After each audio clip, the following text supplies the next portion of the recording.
Good evening. Welcome to the Mason County Board of Commissioners November 22nd regular meeting. We thank you for being here. Guardsmen, Coast Guardsmen, Jackson Odette, would you please lead us in the Pledge of Allegiance? I pledge allegiance to the flag of the United States of America and to the republic for which it stands, one nation, under God, indivisible, with liberty and justice for all. Thank you, Jackson. I just got to meet him for the first time tonight. He is 1 year into the Coast Guard, graduated boot camp, and is ready to go take her on. He's one of ours. We claim him up north. Jackson, what field do you think you'll go into? Aviation maintenance technician. Good for you. Great. To our court clerk, can we please have the roll call? Commissioner District 1, Randy Netherland. Yes, here. Commissioner District 2, Tim Sheldon. Here as well. And Commissioner District 3, Terry Jeffries. Here. Correspondence and organizational business. Can you please report the correspondence received by the commission? Mason County Democrats sent a letter listing their nominations for the county clerk position. They are Sharon Fogo, Kathy Gallagher, and Marlena O'Donnell. The Economic Development Council of Mason County sent a revised third quarter report. The Liquor and Cannabis Board sent a marijuana license application for 420 Downtown and I-502 Gardens in Belfair. Jeff Carey sent an application for the Mason County Tip Cap. Peter Goldmark, Commissioner of Public Lands, sent a county income report. The Mason County Deputy Sheriff's Guild sent a letter regarding the pay of the sheriff. Department of the Navy sent a record of decision for the Northwest Training and Testing Environmental Impact. Comments were received on the Shoreline Master Program from the following: Jan Tibetan, Alan Borden, Eric Swanstrom, Stephen Whitehouse, and Philip Plattner. He's from Department of Ecology. 2017 levy and budget reports were received from the following: Superintendent of Public Instruction, Mason County Fire District 13, Mason County Public Hospital District Number 2, Port of Hoodsport, North Mason Regional Fire Authority, Port of Dewato, Mason County Fire District Number 1 and Number 11. Thank you. Item 4.2 is a news release regarding our solid waste rate increases. Melissa, is that you?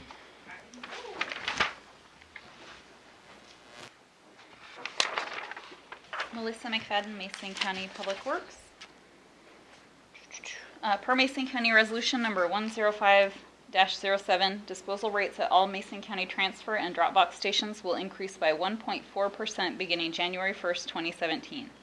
As directed by the resolution listed above, 105-07, fees will be increased each year by the amount of the July to July Consumer Price Index for the Olympia metropolitan area.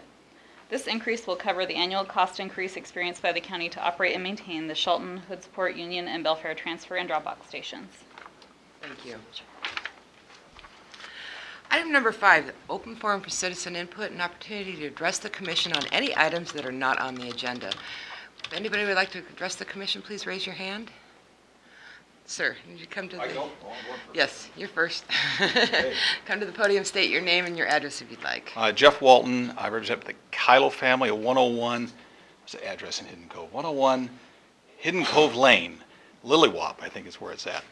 And the reason I'm here quickly is that I wanted to thank, I was here in spring, we were talking about an issue that we've got nearby, the famous Verbo. I think Commissioner Shelton, you mentioned Verbo is a problem in the state, and it's, I understand someone mentioned there may be some legislation to that effect. That would be good. Anyway, the reason I'm here, I wanted to thank the commissioners, and I want to thank Barbara Atkins. She stepped up when there weren't any resources. There were no code enforcement agents. She was fire marshal, community development director. I think she was the aircraft controller, everything. So anyway, just a special thank you and a recognition for her and you guys to help us along. It's still ongoing, but we've come a long way, and I think it'll find its way to be resolved. So I want to just thank you. I don't have any complaints. So, Thank you. I appreciate that. Appreciate you recognizing her hard work. Mr. Bloomfield. Oh, you don't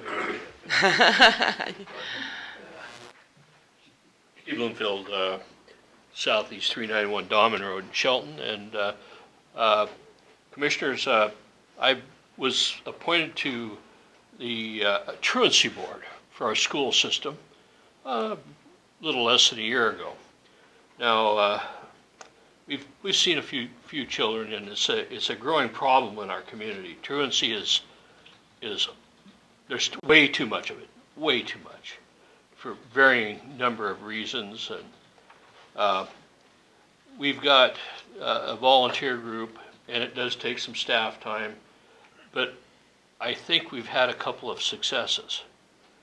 Now, one success to me is worthwhile, but I think if we get this program really in order, learn as a board what we really should be asking and how to go about doing the correction. Now, we sat in a training session today that's very relevant to that. I think we can have some real success. And I hope that the state takes it serious. You passed, I point to Senator Sheldon at this time, passed a rule about truancy boards, and the school districts must have one. Unfortunately, there's not a lot of money flowing out of the state, and I know there's not a lot of money in the county, but something's got to give, because this is too big an issue with too little funding. And we need to have that funding come down either from the state and from the county to address this issue, make a world of difference, change a few lives. Thank you. Thank you for your service. Thanks, Steve.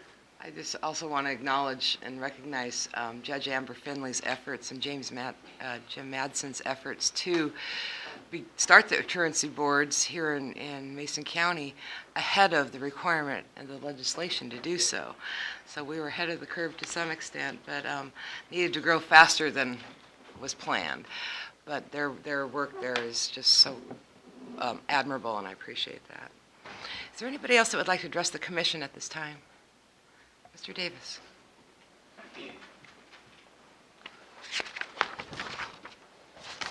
Thank you, Commissioners. Tom Davis, 170 West Bushy Road. As you know, we had a stand down the other day on Saturday, on the 19th, and some of the results of that stand down I think are relevant for what I wanted to discuss with you. And if I might, I have a couple of sheets of paper here that you might find interesting, and you can kind of follow along here. Thank you. With some of the results. And it was very interesting. It was as my wife likes to say, a huge success. And one of the reasons it was such a success is because we all got together, as service organizations got together, and we decided that we were going to extract from this opportunity as much information as we could possibly do. So when we spoke about these issues, which we often do, we'd have some support and some verification and some one-on-one. As you can see, 88 people signed in, 75 were veterans with 13 dependents, 37 dependents and family from their families came in, and approximately 125 people were served. That's enormous, because there was only 150 served in Olympia the other day, and they have a huge auditorium. It was, and half of those, because I attended that, half of those were not veterans. So we have an extraordinary veteran population here, and unfortunately a veteran homeless population that is worthy of note. And as you can see, 21 of the veterans describe themselves as homeless, along with 15 or more of their dependents.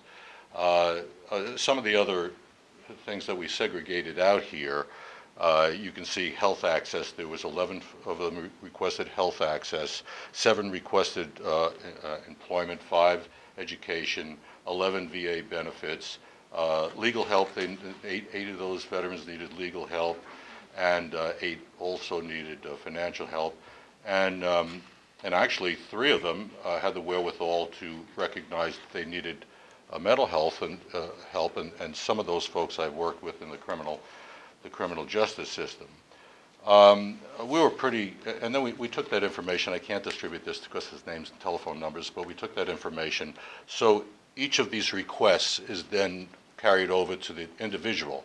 So now we have a tool which we can contact them and show that, and meet their particular needs.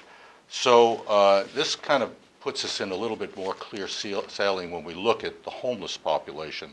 And the homeless population here, just for this one stand down, and again, some of these, one of them, of the 21 veterans that defined themselves as being homeless was in transitional housing. We also had a candidate for that 1 3-bedroom, 2-bath home over there at the duplex that Homes First is involved in. So we might be able to fill that. They did fill out an application. They did send it in. So we'll follow up with that. Also along those lines, and I think Commissioner Jeffries, you're aware of this, we're exploring the possibility of tiny homes for veterans. And we've spoken to the Ponce Group, which is the 501(c) that administers the Quixote Village. We have found a piece of property that has multiple considerations, but is very doable with the cooperation of both the commission, the county commission, and the city commission, because we do have a willing seller. I say that because I really like this particular property. I think it fits our needs. It's a privately owned piece of property, but there are considerations that all of which could be overcome. I've spoken to the city. I hope to speak to the commission here at some time. We can address these and see if we can actually work together with the city to have this happen. So there appears on Senator Sheldon's part that there's funds available for this project. We obviously have a need for this project. We have a site in mind for this project. All we're looking for is the will to make it happen at this time. And as I said, there's certain obstacles that will have to be overcome, not the least of which we haven't nailed down the price of the property, but I've spoken to the seller, and he's open for some negotiations. Having said that, there was some conversation whether or not there would be a piece of surplus property that the county owned that might be suitable for this, and we kind of decided we'd do like a little two-pronged approach just to make sure we had a net in case something didn't work out and so on. Of course, the clock is ticking on this, and we'd kind of like to open up the conversation. This might not be the entirely appropriate time, but it's as good a time as any if we could at least talk a little bit about if there's been any research done on surplus property, or if anybody in the commission has an idea that we might explore. So we get a little. Yeah, maybe I just could, if you wouldn't mind. Please, Madam Chair, I just add a couple things. First of all, Tom, thanks for all your work on this stand-on. It's exceptional work. Thank you. I mean, it takes time, it takes effort, and you're always all in on that, and I really appreciate that. We have a good team. Thank you. Yeah, you do. We had Tom and I had a chance to go to the Quixote Village in Olympia, and I talked about it I think at the last meeting. It was not what I expected. It was so much, so well developed. So much thought has been put into it. The neighborhood accepts it. It's really. We had a chance to tour some of the tiny homes and meet some of the people there. It's just exceptional, and the whole thing is that affordable housing is the answer to homelessness. It's not the total answer, but it's a big part of it. And Tom spent some time looking at pieces of property, and I'll just close with this. I had a chance to talk to a senator from Eastern Washington who chairs basically our capital budget in the Senate. He was really excited about it. I hope I can get him out and take a tour of the facility there as well. And we would look towards a housing trust fund for some funds to do this. And I think it's a unique opportunity right now that we could piggyback with another effort with tiny homes at the Ording Veterans Home. Mm-hmm. So we would have two. They're not only unusual, but they're progressive. They're state of the art. They're just what a lot of people are looking for in an alternative that has so much promise. So I want to thank you, Tom, for all your help on this, but I'll reiterate it too. We need to find a piece of property. Yeah, so I have asked a Realtor friend of mine to take a look at all of our county-owned surplus properties and find suitability, looking for about 2 to 3 acres. The issue being most of those are outside the any urban growth area. And so potentially that would need some kind of code change to be able to allow them if it were outside the urban growth area. And I think even within any urban growth area, I don't think we have code that addresses tiny homes. And then there's the issue of getting a large on-site septic system and the water and all those sorts of things. But save the water, that may not be an issue. I think it's doable. I just wanted to share, I know that people have said to me, it needs to be close to services, doesn't it? And one of the things that the staff from Ponza and volunteers from Ponza told me was that was an initial complaint or concern of people when they cited that facility where they did, which is in a large industrial park in the Olympia area. And what they found was that the further away from the city, the better for the residents, because first of all, it's sober housing, and the limited access to whatever substance that people might have issues with made it easier for people to stay sober. Plus, having been living on the streets for as long as these folks were, they enjoyed the peace and quiet of being away from the city. So I just wanted to put that out there as we think about locations. And then they solved the transportation problem by receiving a donated van from the transit agency, and our transit agency is on a normal basis donating vans to nonprofit groups. So I just wanted to make sure that people were okay with the thought of it being outside of an urban growth area, number one, and number two, we don't be too worried about distance, because apparently that's a good thing for at least the residents of Quixote Village. Some of those residents are involved in the criminal justice system, or will be, and they're looking for places of stable housing while they undergo treatment. And as you know, this has been an ongoing problem with the court. Some of the offenses include no contact orders, and all of a sudden a person becomes homeless or in violation of the law. So we have to strike a balance. How far away is away? And I do agree that it's nice to have it. If you don't have transportation issues, it's nice to remove from the temptation of the things that brought you to this point in life. I would agree with that. However, I think if you incorporate treatment at the same time, while you're having these folks in a controlled environment, my conversations with Ponza is that really wasn't an issue, with some caveats, which I probably won't go into it right now. So I think it could work either or, but right now we have something, and if we're looking somewhere else, I'd like to get cracking on it if there's another possibility out there, so we don't leave any stone unturned. Would you have the time and effort to be able to look through our surplus-owned properties and You know I will. do it? Sure. In case you. this person gets too busy to be able to really take care Appreciate of it. Okay. Is there anybody else that'd like to address the commission at this time? Thank you. Then, hearing none, we will move on to item number 6. This is the adoption of the agenda. Madam Chair, I move for the adoption of the agenda as presented. I'll second the motion to adopt tonight's agenda, Madam Chair. It's been moved and seconded to adopt tonight's agenda. As all in favor, please say aye. Aye. Aye. Aye. Motion carried. Approval of the minutes. Madam Chair, we have several sets. I'd like to move approval of the November 7 briefing minutes and the November 8th regular meeting minutes. Second? It's been moved and seconded to approve the November 7th briefing minutes and the November 8th regular meeting minutes as presented. All in favor, please say aye. Aye. Aye. Aye, motion carried. Item number 8 is the approval of our action agenda. The intention is that we would approve this agenda with one motion.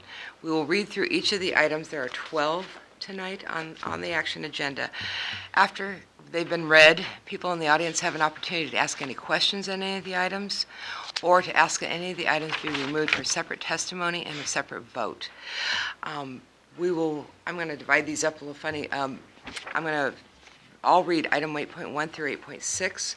Commissioner Netherland, if you could read 8.7 through 8.10, and then Commissioner Sheldon, 8.11 and 8.12, and that just kind of, there's a lot of numbers in those. So.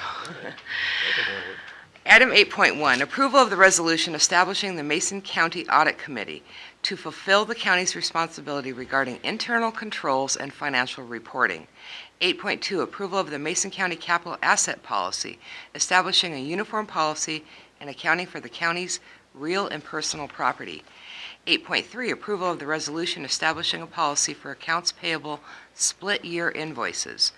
8.4, approval of resolution to close Old Belfair Highway at approximately milepost 0.000 to milepost 0.100 on Sunday, December 4th, 2016, from 3:30 p.m. to 5 p.m. for the Belfair Christmas Parade. 8.5, approval to authorize Public Works to solicit a 2017 letters of interest list for construction project inspectors, contract and fee appraisers, construction material testing, and timber management services, and allow the county engineer to sign and enter into agreements for these services as needed for projects scheduled for the upcoming construction season. 8.6, approval to execute a 2-year contract with Correct Equipment for service of grinder pumps at North Bay and Belfair Sewer Collection Systems. The estimated annual value of the contract is $100,000. Madam Chair, item number 8.7 reads approval to execute the interlocal agreement with Kitsap County to provide residential household hazardous waste collection and disposal to Mason County residents not to exceed $50,000 per year or 1,000 customers. Item number 8.8, approval of the resolution authorizing Public Works Utilities to purchase refurbished replacement parts for the Grizzly grapple crane used at the solid waste transfer station from Grizzly Crane Equipment Manufacturing Corporation as a sole source purchase in the approximate amount of $140,000. Item number 8.9, approval of the Veterans Assistance Fund applications for necessity items, $1,000, utilities, $1,316.28, and housing, $400 for a total of $2,716.28 as recommended by the Veterans Service Office. Item number 8.10, approval to authorize the chair to sign the contract to buy and sell real estate as well as all other documents associated with the purchase and transfer of title for the Coulter Creek property. This property, consisting of 58.25 acres, will be used as a public park, and the purchase price is $583,000 with 90% covered through a Recreation and Conservation Office grant. The remaining costs are funded from the REIT, Real Estate Excise Tax, and that would be the amount. 8.11, approval of warrants. Claims Clearing Fund, warrant numbers 8043946 through 8044337 in the amount of $1,205,794.03. Direct Deposit Fund, warrant numbers 35941 through 36335 in the amount of $720,548.19. Salary Clearing Fund, warrant numbers 7002310 through 7002360 in the amount of $1,018,645.42 for a total of $2,944,987.64. Claims clearing year-to-date total is $28,372,023.15. The direct deposit year-to-date total is $12,150,068.30, and the salary clearing year-to-date total is $13,014,599.64. 8.12, approval to set a public hearing on Tuesday, December 13th, 2016 at 9:30 a.m. to consider the following 2016 budget transfer requests. $543,694 transfer from current expense ending fund balance to Sheriff's Department 001.205. $125,000 salaries and benefits, $200,000 to pay all 2016 outsourcing invoices, $193,694 woodworkers' new contract rates, $25,000 replacement of fingerprinting machine and Polycom system for the jail, $20,939 transfer from current expense ending fund balance to juvenile probation, number 001.170, $20,939 new contract rates, $22,368 transfer from current expense ending fund balance to juvenile care and custody, number 001 through 172, $22,368 new contract rates, $11,000 transfer from combined utilities ending fund balance, number 406, to $3,000 office supplies and $8,000 communications, $10,000 transfer from Russellwood sewer and water ending fund balance, number 411, to repairs and maintenance, and $750,000 transfer from Belfour, it should read wastewater biosolid waste permit, number 413, to bond principal, PAL, payments. Okay. Is there anybody in the audience that has any questions on any of the items just read? Mr. Davis. 8.1, Madam Chair, a couple of questions. Number one is, what does that look like?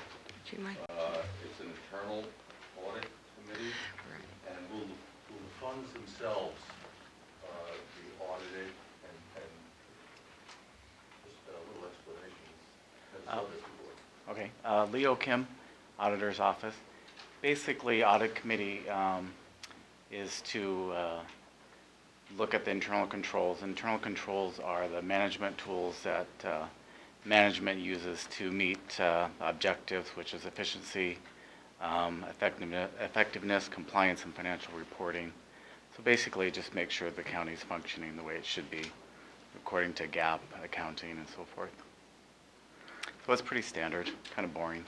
Would the funds also be audited, or just the current expense, or the departments?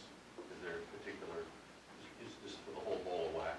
We don't actually do the auditing. We oversee the audit process, but it would be for the whole county.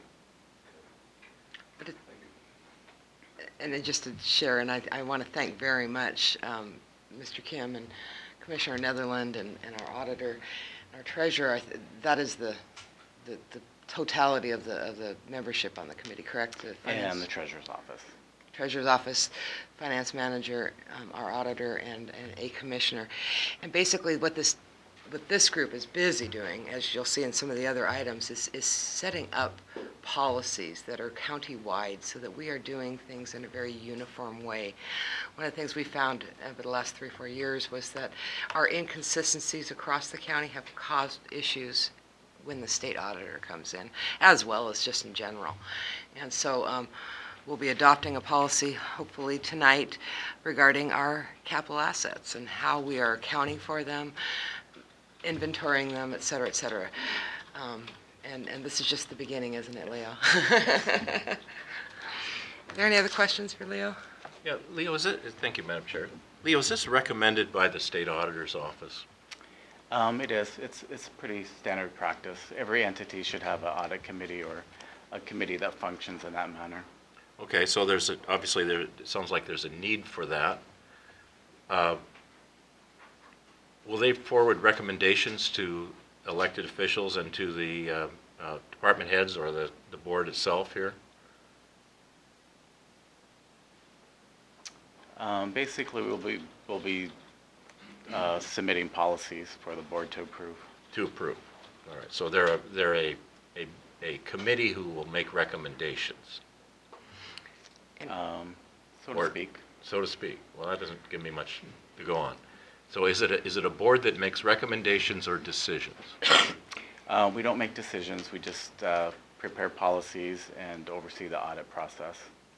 Okay, so those policies that are prepared by this committee will be then adopted or not adopted or modified by the Board of Commissioners? Yes. Commissioners?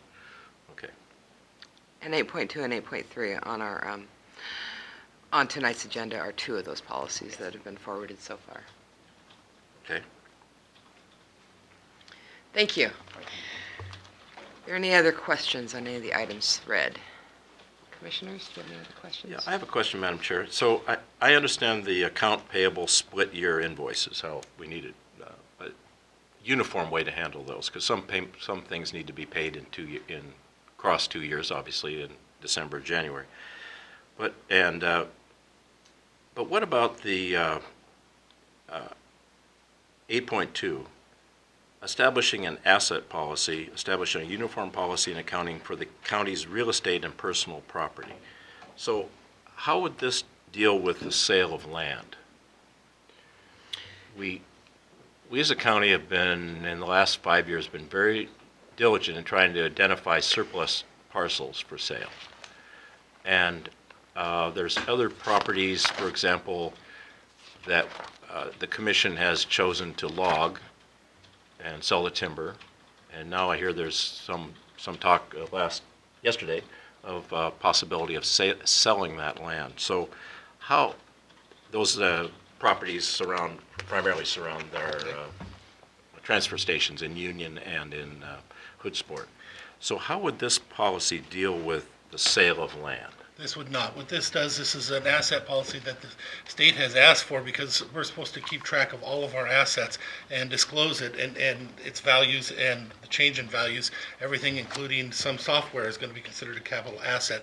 And we need a policy that strictly sets out what all that stuff is so that all the departments can recognize it and make note of it and bring it forward so that when it comes time to be audited, we're actually auditing all the properties and assets this county owns. It has nothing to do with selling a property or anything. Unless you sell it, then it comes off our asset list, or if you buy it, it goes on the asset list. But that's all it is, an attempt to make it uniform in order to make the state auditor happy. Okay, so the last question. This is a 15-page policy, so it showed up today on our We briefed. action agenda. We did brief this. You did brief it. So Yes. what opportunity did the public have to look at this? Was it on our webpage for a while? Since last Friday. So, okay, well, that's tough to review, but I understand. Plus it was on the website with our briefing documents. Okay, thank you. Are there any other questions on any of the items? Is there anybody that would like any of the items removed for a separate vote and testimony? Commissioners? No, except I have one more question, I'm sorry. Wasn't ready for that. So on 8.7, we'll have an interlocal agreement with Kitsap County. And I know we had a question, maybe Jerry or Melissa could answer for me. Is this something it sounds like something we've done every year for a long time, right? That's correct. So, Melissa McFadden, Mason County Public Works. Yeah, I believe it's been in place since the 1990s, 1996. okay, so are we receiving grant funds for the $50,000? Well, we receive grant funds from the Department of Ecology that cover both household hazardous waste and recycling needs. We don't receive enough grant funds to cover all of our costs for those two programs. So you could say, yes, we're receiving grant funds that would cover this. It doesn't cost the whole cost of our household hazardous waste program, though. Okay, so but the people that would utilize this service would be in the north end of the county, More than likely. more than likely. Okay, so how does that work for the other individuals in the rest of the county that self-haul their folks garbage? in this area of the county have the Eels Hill Transfer Station, our household hazardous waste area there that they can utilize. So basically it gives people two options in opposite ends of the county. Okay, but I shouldn't believe then that one transfer station is being given a better rate than another. No, That's, our customers don't pay for household hazardous waste. okay, so it's, Right. They're both receiving the same deal. okay. All right, thank you. Okay. Any other questions? I'll repeat the question. Would anybody like any of the items removed for separate vote? Madam Chair, I move for the approval of the action agenda as presented. I'll second the motion, Madam Chair. It's been moved and seconded to approve the action agenda items 8.1 through 8.12. Is there any further discussion? One comment, Madam Chair. A special thank you goes out to some people that have worked exceptionally hard. Some of the issues that came before this county in the last few years because of audit findings over and over again came to really fruition here recently, where there's a whole huge list because they're looking at all the smaller policies now they didn't look at in the past. We had some people, individuals that stepped up and decided they were going to make change and make efficiency happen immediately instead of go through a process that could take a year. I want to give a special thank you to Leo for standing up. He's will be the chair of that audit committee.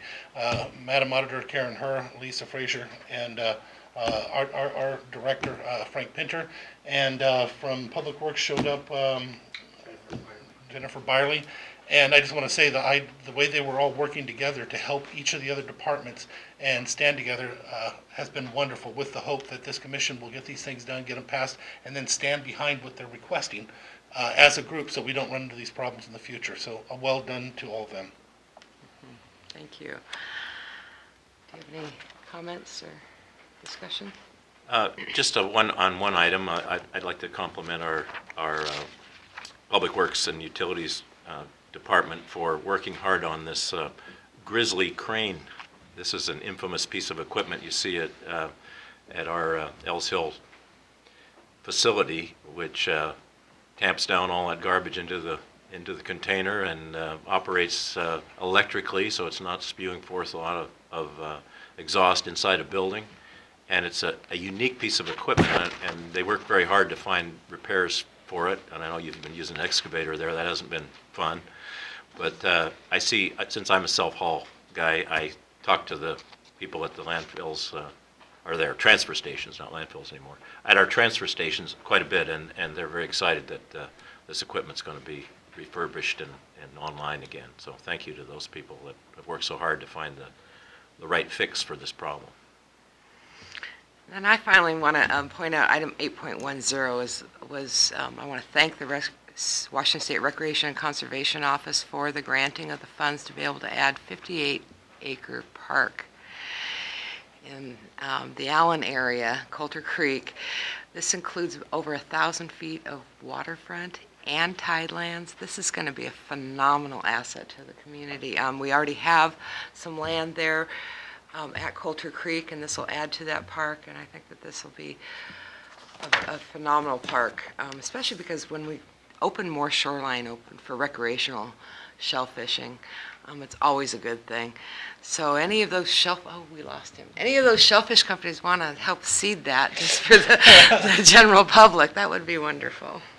May I add on that, willing seller, willing buyer, it doesn't get any better than that compared to the old ways of doing business. It doesn't get any better. Yeah, and it came down a lot from where we thought we were going to have to buy it because the actual market value was different, and the seller was willing to go down to what it was, which is wonderful. And we're able to give back almost $500,000 back to the Recreational Conservation Office for another community to benefit from. Actually, $1 million.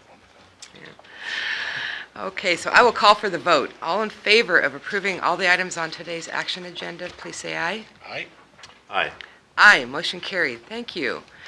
That takes us, are there any elected, item number 9 is we are past the time to go into our public hearing, but I would like to give an opportunity to any elected officials or department heads to address the community. Are there any here that would like to, Madam Auditor? Thank you for all your work on the presidential campaign. We look forward to certifying the election in next week.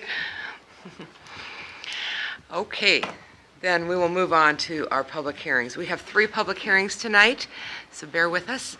We'll move first to our public hearing to consider a speed limit change on Plantation Way on Harstein Island. Good evening, Melissa Commissioners. McFadden. Melissa McFadden, Mason County Public Works. So Plantation Way is on Harstein Island. I only have a tiny map, so if you're interested to see it, I can share it with you, but it's out off of East Harstein Island Road and East Island Shores Road, so it's fairly remote. We received a citizen request to review the speed limit on Plantation Way.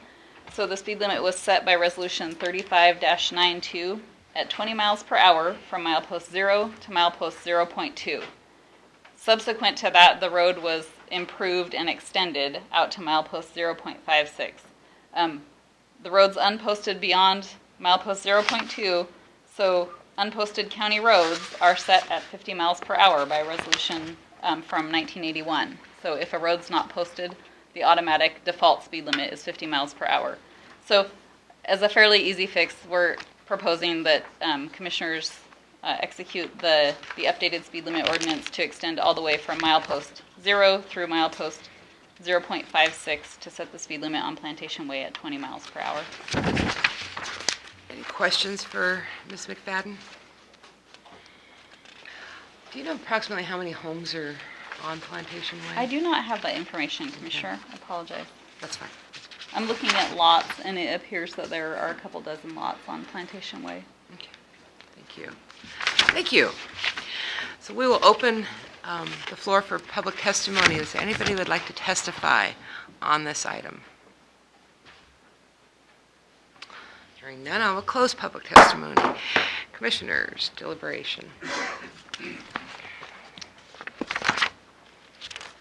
I think our road department's done a good job of talking to people, and as you mentioned, this is a road that's not well traveled, but important, and I think it's something that we should approve. Everything here? Would you like a motion? I would like a motion. Madam Chair, I recommend the board approve the speed limit change on Plantation Way from milepost 0.20 to milepost 0.56 and execute the updated speed limit ordinance. And I'll second the motion, Madam Chair. It's been moved and seconded to approve the speed limit change on Plantation Way from milepost 2.20 to milepost 0.56 and execute the updated speed limit ordinance. Is there any further discussion? Hearing none, I do want to thank our Public Works Department, just in general. You folks are got great customer service, and the work on this was phenomenal. So I'll call for the vote. All in favor, please say aye. Aye. Aye. Aye, motion carried. Thank you. That takes us to item 10.2. This is a public hearing to certify the county assessor the amount of taxes to be levied for county purposes and the amount of taxes levied for each taxing district for 2017.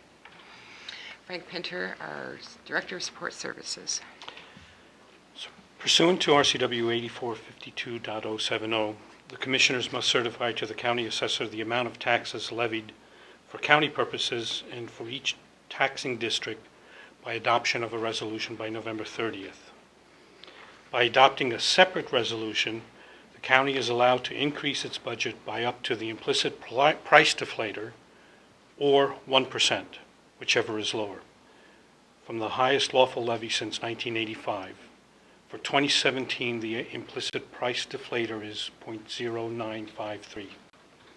Because the IPD is less than 1%, in order to take the raise of the levy to the max 1%, or to bank the excess levy capacity, another resolution must be adopted stating that there is substantial need. So what the request is to have the Commission define how they would like to certify the tax levies to the county assessor. So for the current levy, which is for the current expense fund, there are three options. The first option is to increase the levy by the 1% and utilize banked excess capacity. That would increase the current expense property tax levy by 1%, bring it to $9,811,413, and utilize what we have as excess banked capacity and allow and adopt a resolution showing substantial need. The resolution increase of $181,036 and a percentage increase of 1.9055% due to adding the banked capacity would be identified in the resolution. However, the resolution would identify the difference between the 2016 certification and the 2017 certification as a negative adjustment, bringing the tax levy down by 14.5%. What's interesting here is last year we did a levy shift. So we levied and certified $11 million as our levy. So comparing it to this year where we do not have a levy shift, that's an actual 14% reduction. If you remove the levy amount from last year's certification and look at this year's request for certification, assuming you want to add the 1% and you want to add the banked capacity, that is an increase of 1.9055%. So option 2 is to increase the levy only by the 1% and not utilize the banked capacity. That would add $95,007 to the levy from 2016, and would require a resolution for substantial need as well, because that would be a 1% increase, with the implicit price deflator being at 0.953, we would require a substantial need resolution as well.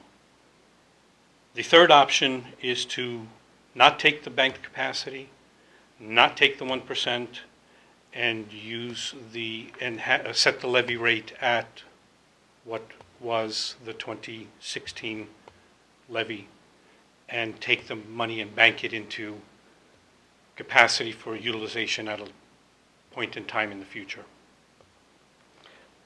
For the road levy, it's the same basic options.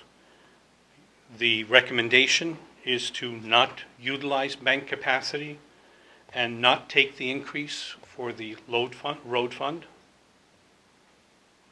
The other option is to take the 1% and not utilize excess bank capacity. Or the third option is to only take the IPD component, which is up to the 0.953 instead of the 1%, and increase the tax by the 0.953 without a resolution for substantial need. Somewhat complicated, and I can answer any questions that you may have.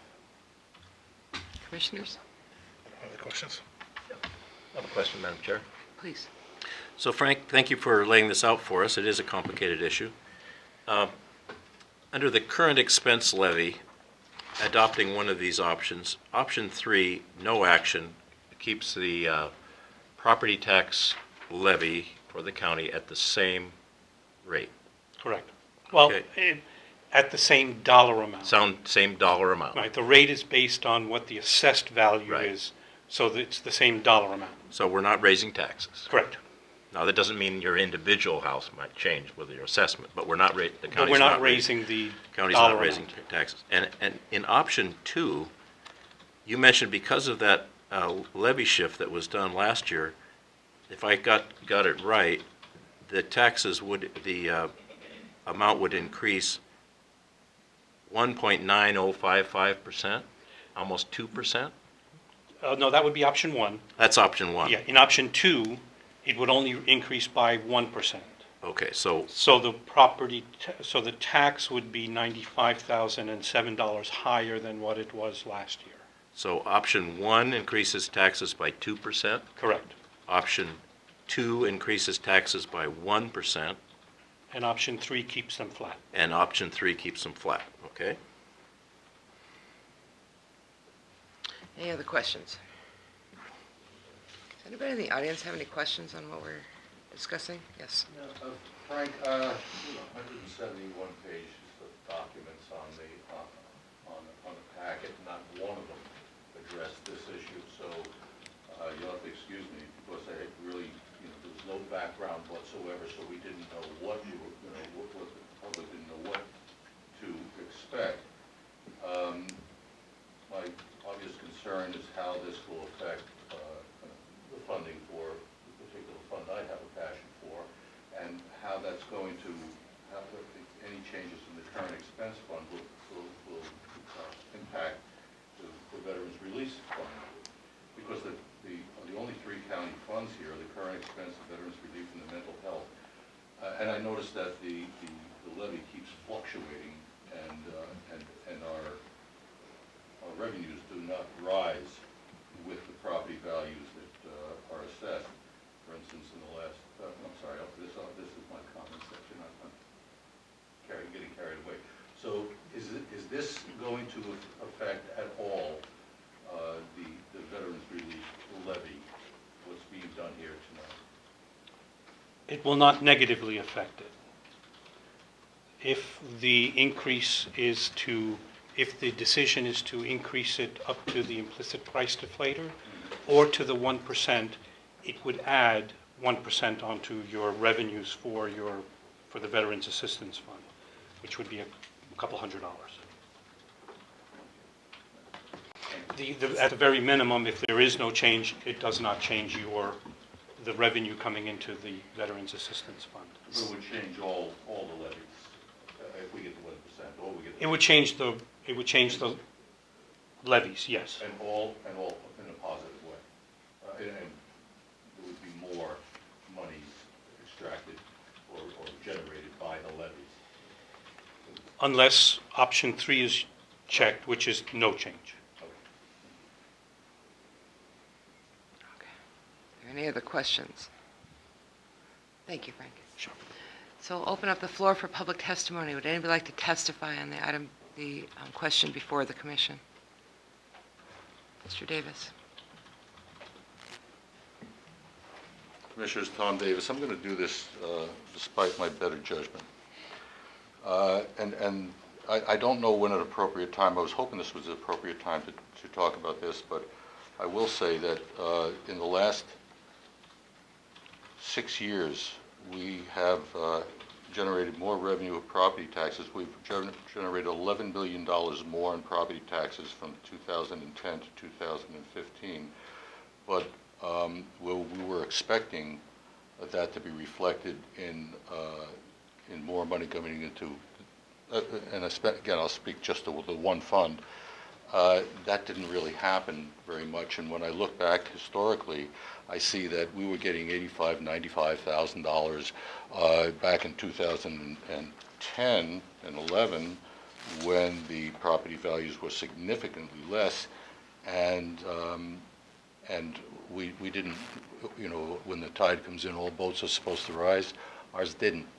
And so I just don't know, and maybe this is a separate discussion at a separate time, but when I look back, I see that the actual levy used to be one number, and now it's another number.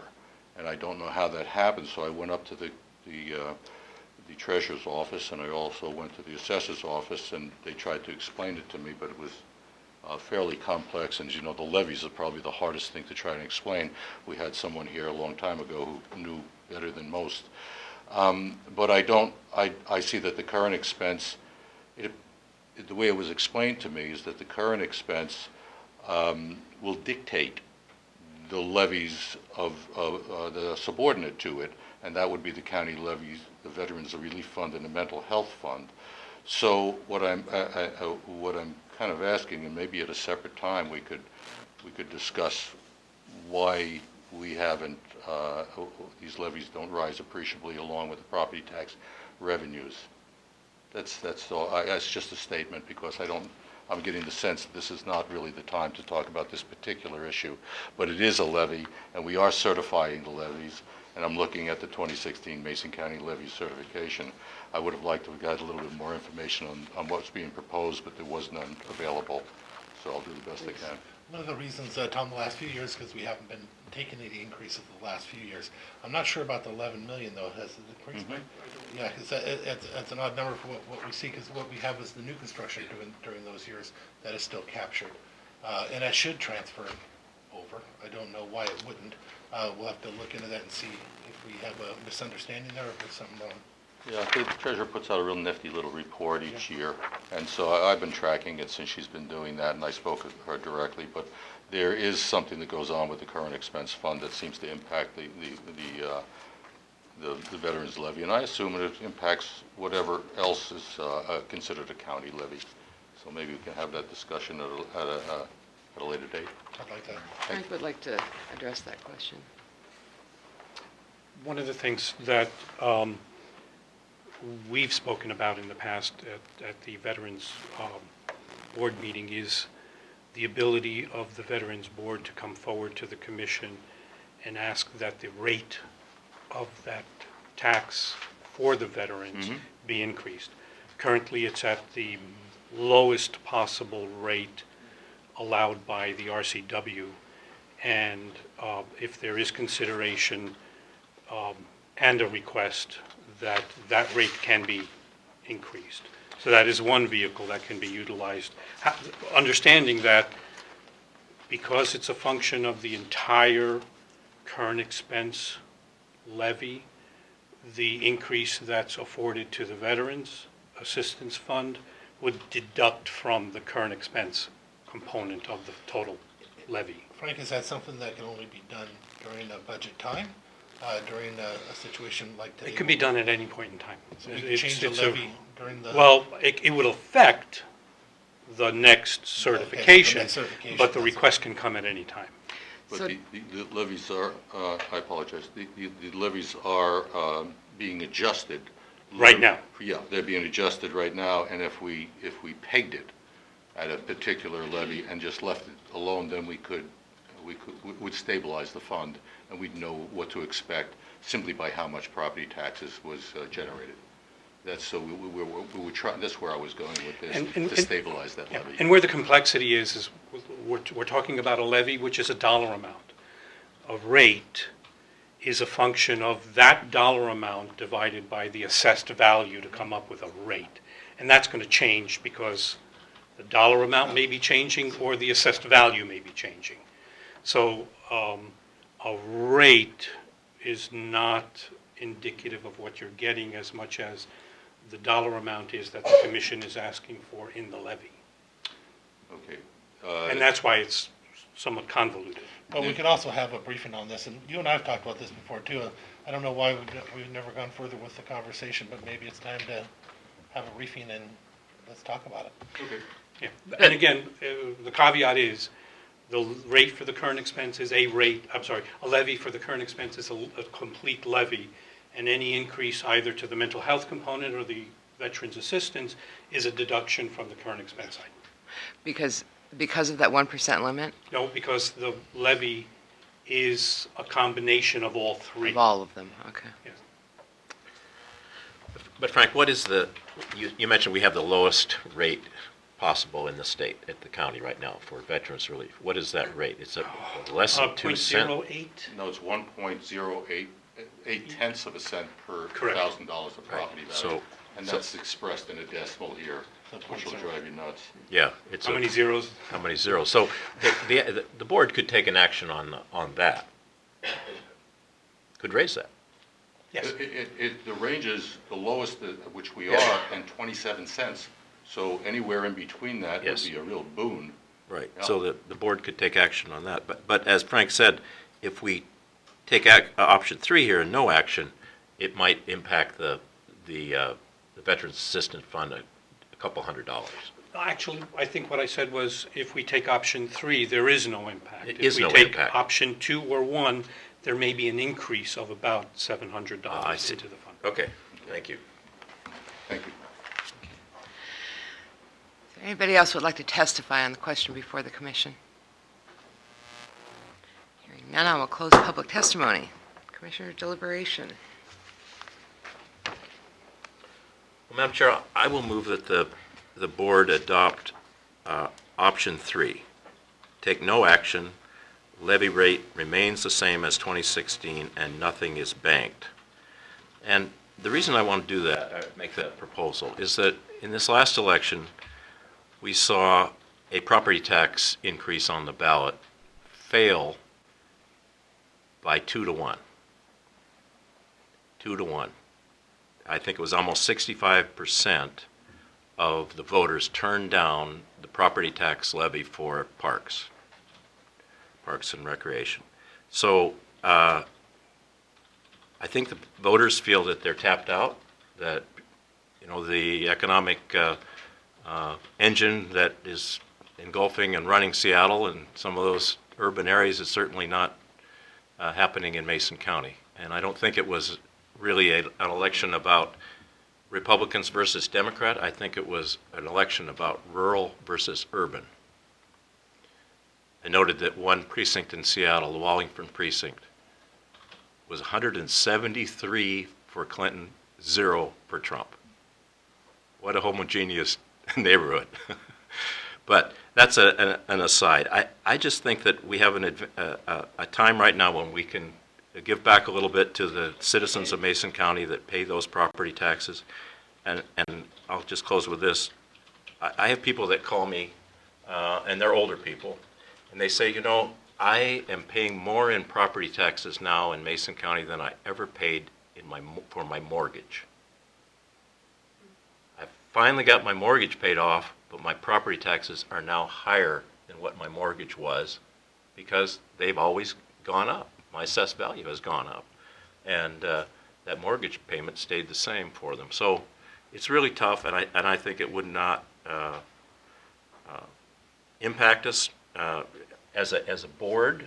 I think we can set priorities and write a budget and still do it by taking no action, leaving the levy rate the same as it was in 2016, and not banking any excess levy. There's a motion on the table. Is there a second?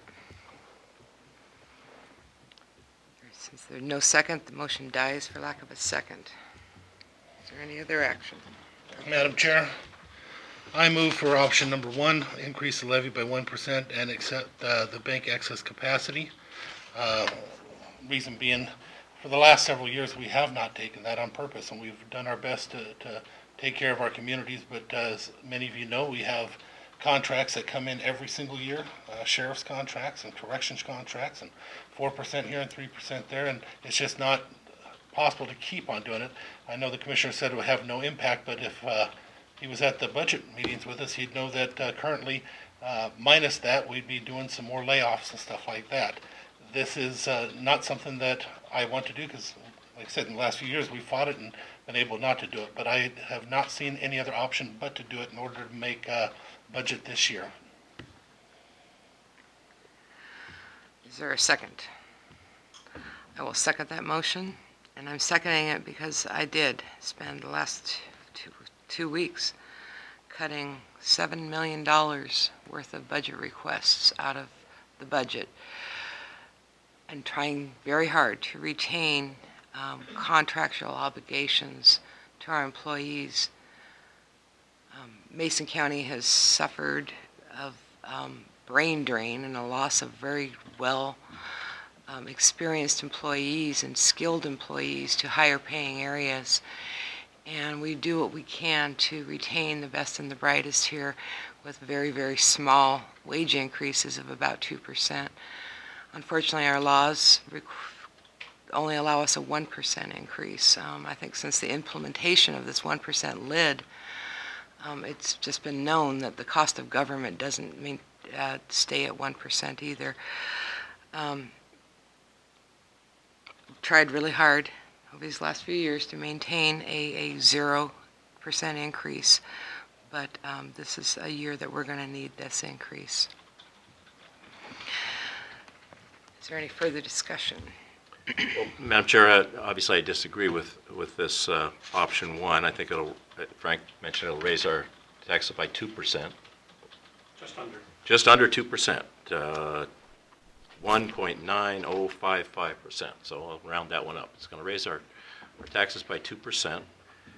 I believe that in June, when the board instructed our elected officials and department heads to write a budget, that we should have, as I mentioned then, we should have said to those elected officials, department heads, write a budget with what you have this year. Live within your means. And last year, the board chose to hire 13 or 14 new people. Well, that creates a bow wave, and each year you have those people on. County government in my 12 years is only, I had a chance to read the numbers here tonight. We do give a year-to-date total of our claims clearing fund and our salary clearing fund. It's a tremendous amount of money. Already we've spent $28 million, that's on claims, but On salary clearing fund, the cumulative total is over $13 million. So there's no getting around it. County government is people. And in my experience with the county, we've been up to nearly 400 people at one time and down to about 315, I think. Well, now we're adding again and going back up, but the economy's not changing for Mason County. We're not really out of the recession. So I'm respectfully going to vote no on the motion, and hope that hopefully our economic situation will improve. Apparently, whether the economy is going up or not is a relative term, because our sales taxes have increased, our real estate excise taxes have increased, the median sales price of a home has increased. I see help wanted signs all over this county. All of our roofers are looking for people. So, it's definitely a relative term about, has our economy bounced back, but we did see signs of that over the last 2 years. And is it where we want? Are we compared to Seattle? No, but a 1% increase of a levy as low as ours is necessary. And Madam Chair, I'll add to that. Again, I don't like doing this. Although it was 2%, it was 2% wage increase and a 2% COLA, so we ended up with effective last year 4% increase. But then the years before that we had a couple percent, and the year before that we had a couple percent, but we didn't increase the taxes at those times, and at some point it just comes where you have no choice. When you cut people, that all sounds good when you first come into government, but then you find out that eventually you're going to still need those people, so instead you pay for their unemployment, and you have to pay to bring somebody else back and retrain them and everything. You lose all the knowledge in between. But I'd like to also remind the commissioner that although it sounds good when we're talking about how many people we've brought on, some of them were from this fund, some of them for a fund we're about to talk about next, and 3 of them you just voted to increase our employment by 3 of them just last month. So again, I will be voting for this reluctantly. Commissioner, I appreciate your comments, but it's a question of priorities. Sometimes you need to hire certain people. Sometimes you need to let certain people go. And, in my experience at the county, for example, we have spent a tremendous amount of money on software and programs. Programs that are helping with property tax bills, programs that help us to balance the books, programs that help us to allocate funds. There's technology. Even with that increased technology, we seem to need more people. And I don't think that it's going to turn out well for us, but I wish you the best with it. I've got 39 days left and been here for over 1,000 meetings when we've taken minutes. So I appreciate the conversation back and forth about it. And it's, I don't wish anybody any ill will. I think it's just a fact of life for rural communities. We're going to have a tough time if we continue to add employees. Agreed. I'm going to go ahead and call for the vote. All in favor of the option 1, to increase the levy by 1% and bank excess capacity. No. Sorry. And to increase the levy by 1% and the bank. And the bank excess capacity. 2017 current expense property tax levy by 1%, set the levy at $9,811,413.02. This resolution increases the amount by $181,036 and a percentage increase of 1.9055% due to the bank capacity. All in favor, please say aye. Aye. Aye. Any nays? No. Motion carried. Our road levy, Madam Chair, just a point of order. please. Do you intend to pass a resolution showing substantial need? I think the initiative 5, was it? I think you're correct, Commissioner. I think it calls for Yeah, that. this was passed by the people. Yeah. So in order to take option 1, you would also have to pass a resolution showing substantial need. Let's see, how do we want that? italics under the note under option 1. Yes. Madam Chair, move for the showing, adoption of a resolution showing substantial need is necessary. And I'll second that. It's been moved and seconded to adopt a second resolution showing a substantial need is necessary. Is there any further discussion?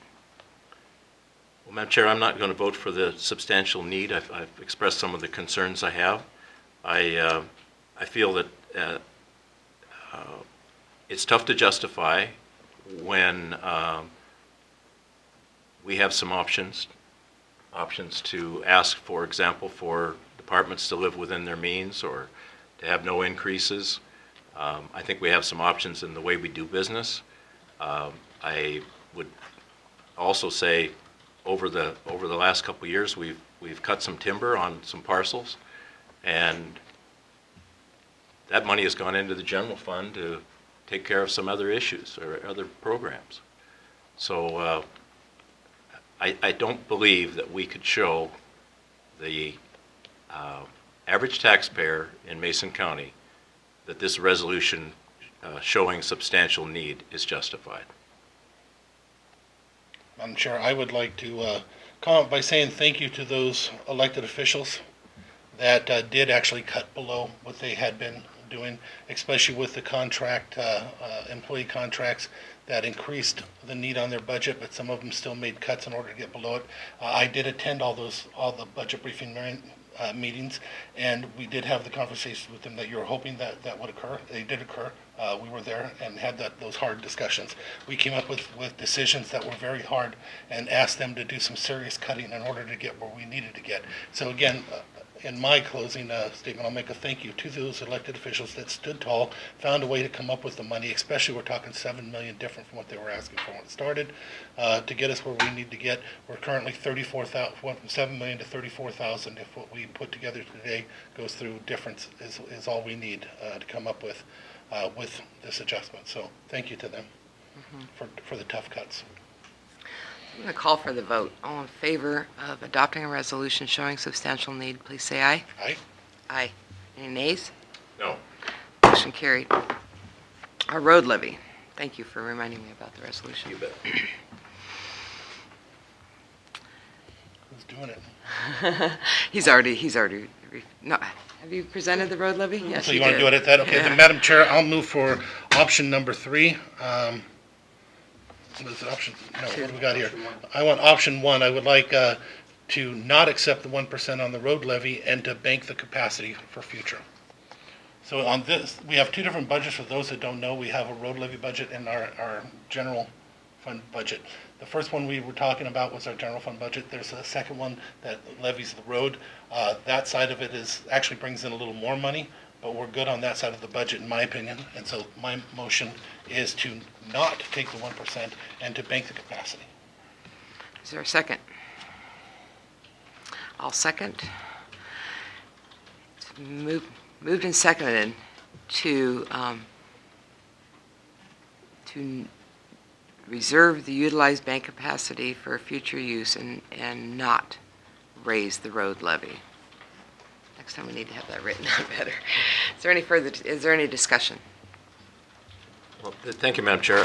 I will not vote for this as well. I think the public doesn't understand very much, and I think all of us always have questions about this bank capacity.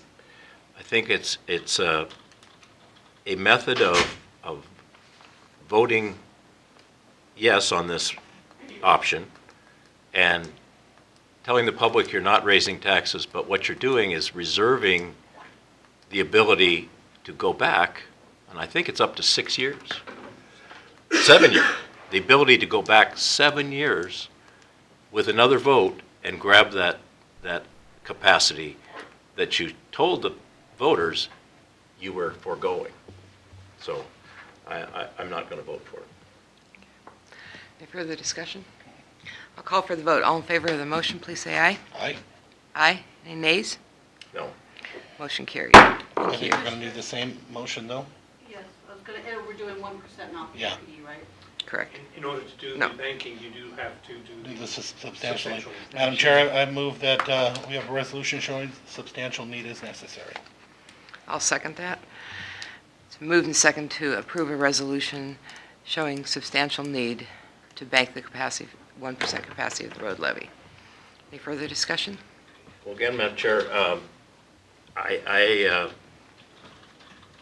I don't think that you can, I can't, I'll just say that. I won't put my motives or imply any motives to any other person in the chamber or on the commission.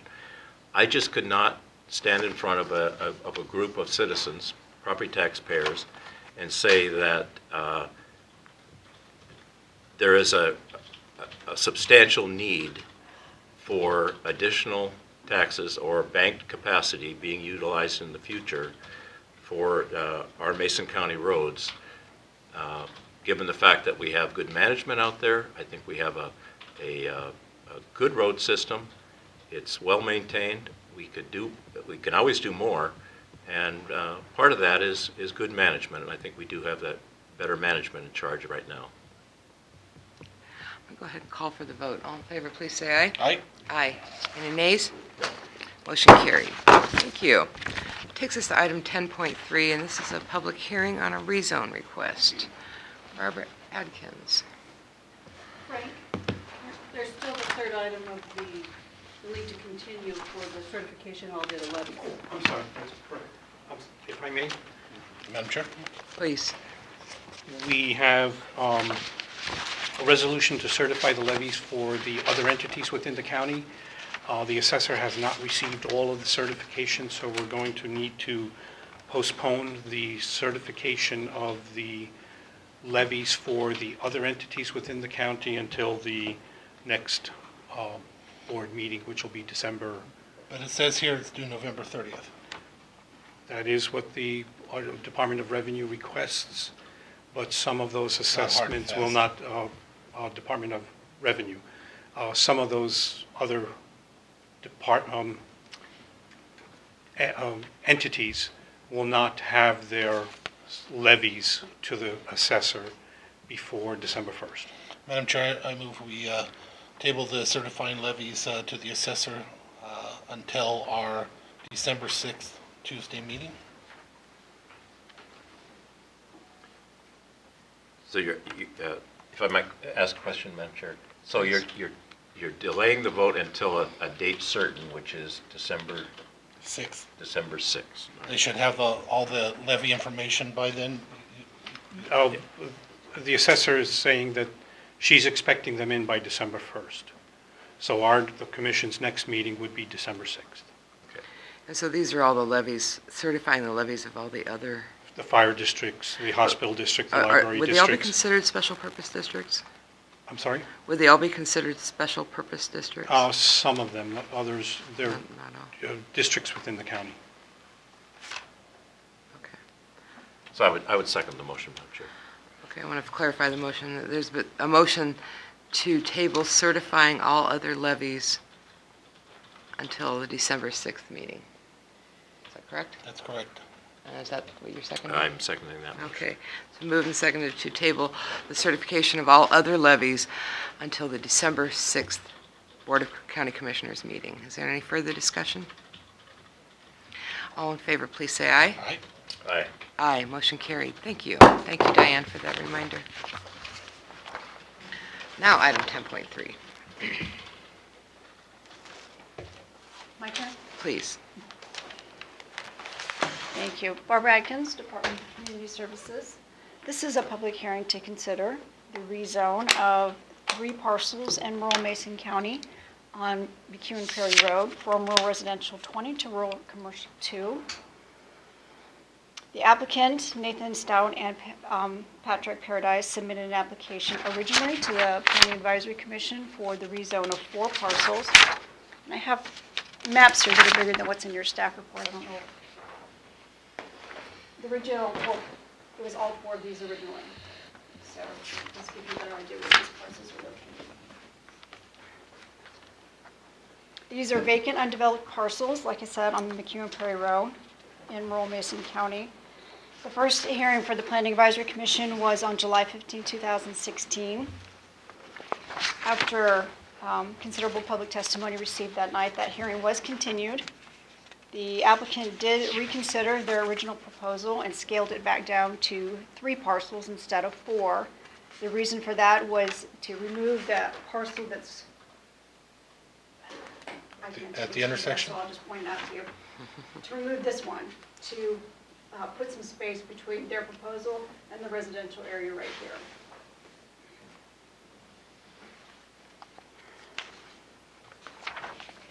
The public testimony is been recorded in a table in this staff report as well. The parcel numbers are also in here. The original zoning is RR 20. The uses that are allowed are listed on page 2 of the staff report, as well as what the uses are allowed in the RC2. The applicant's intention is a self-storage unit, which under the zoning code would require a special use permit process. So if the zoning was approved, there would still be another series of public hearing and public review for this particular project to go through. There is also another section in the staff report about the background of this particular rezone. In 2008, this rezone proposal was brought to the county commissioners and had a public hearing. It went to the Planning Advisory Commission. They recommended approval. It came to the board and it was denied. There was a series of litigation that occurred. It came back to the board and it was denied again. Throughout that series of events, the staff that submitted the reports and reviewed the criteria was inconsistent with the way it was reviewed. So Explain that, please. Why was it inconsistent? There are 8 zoning criteria that our code suggests that we use, that the county's adopted for our review purposes. The original review, and the 8th one is just for if there's a map error. So generally there's 7. The original proposal to the Planning Advisory Commission in 2008 said that this proposal had met all 7 of those criteria. By the time that hearing was held with the Board of County Commissioners, the staff's report had changed and it no longer met all 7. It met, and without reading this, less 4 or 5 of them. So it had changed between the Planning Commission and the County Commissioners. Staff's recommendation had changed.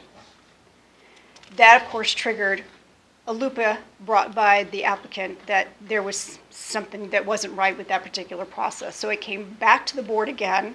When it came back to the board, staff had also prepared another report, and that had yet a different number of criteria that it met. And I did not handle this. I don't know the whole reasoning behind it.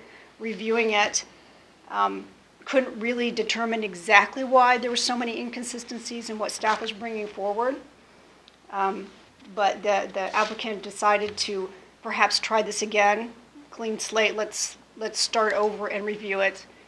I did do that with the Planning Commission originally to try to review it without the history, to look at it for face value, but they wanted to look at the entire history with it. So that's why that's included with your report, is they wanted to see it, so you get to see it. So it was reviewed again by me,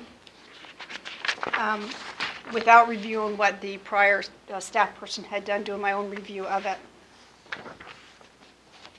The analysis, let's see, that's on page 3. You can see the analysis here. The comments that were received at both public hearings. The rezone criteria is, and I won't go through all these because it can be painful to listen to all of that, but it begins on page 5, going through each one of the rezone criteria that the county has adopted and staff's recommendation or analysis that they have been met.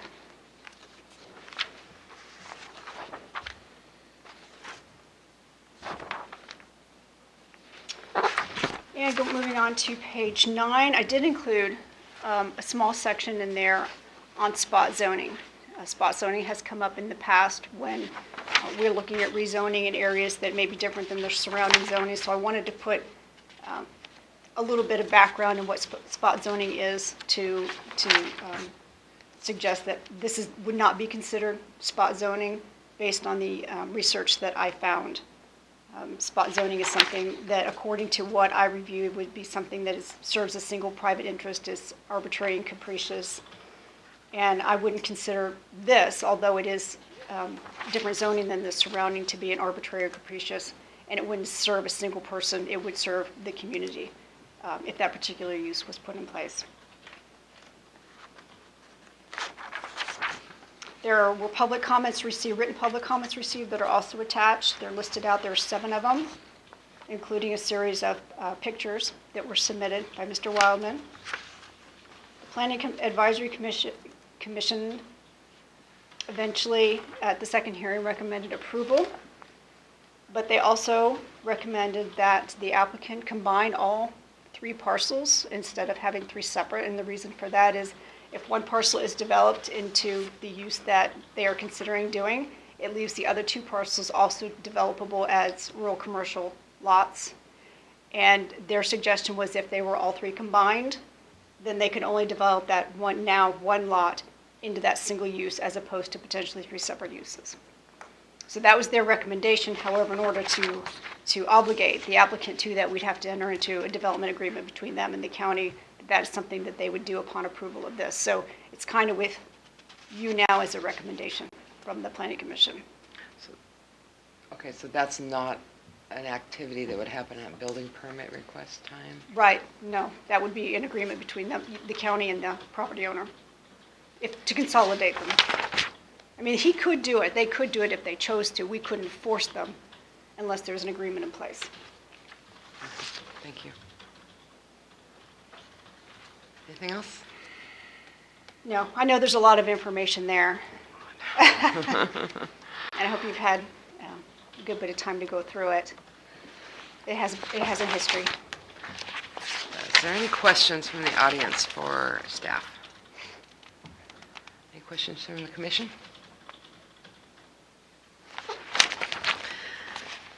Well, just a statement. I appreciate the fact that, first of all, that you did brief us on this too, so that we could have our questions answered in a setting that was with all the information in front of us. And I appreciate the fact that you endeavored to pick this up with a clean slate. I tried to. And so I will now, if there's no other questions, I will go ahead and open up for public testimony. Is there anybody who would like to testify on the rezone application?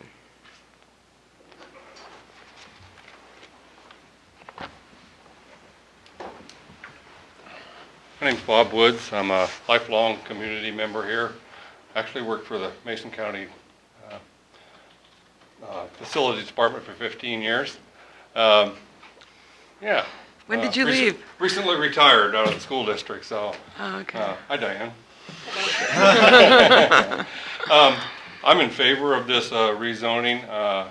Being recently retired and getting into RVing and just bought a new boat, a larger boat that will fit within my garage.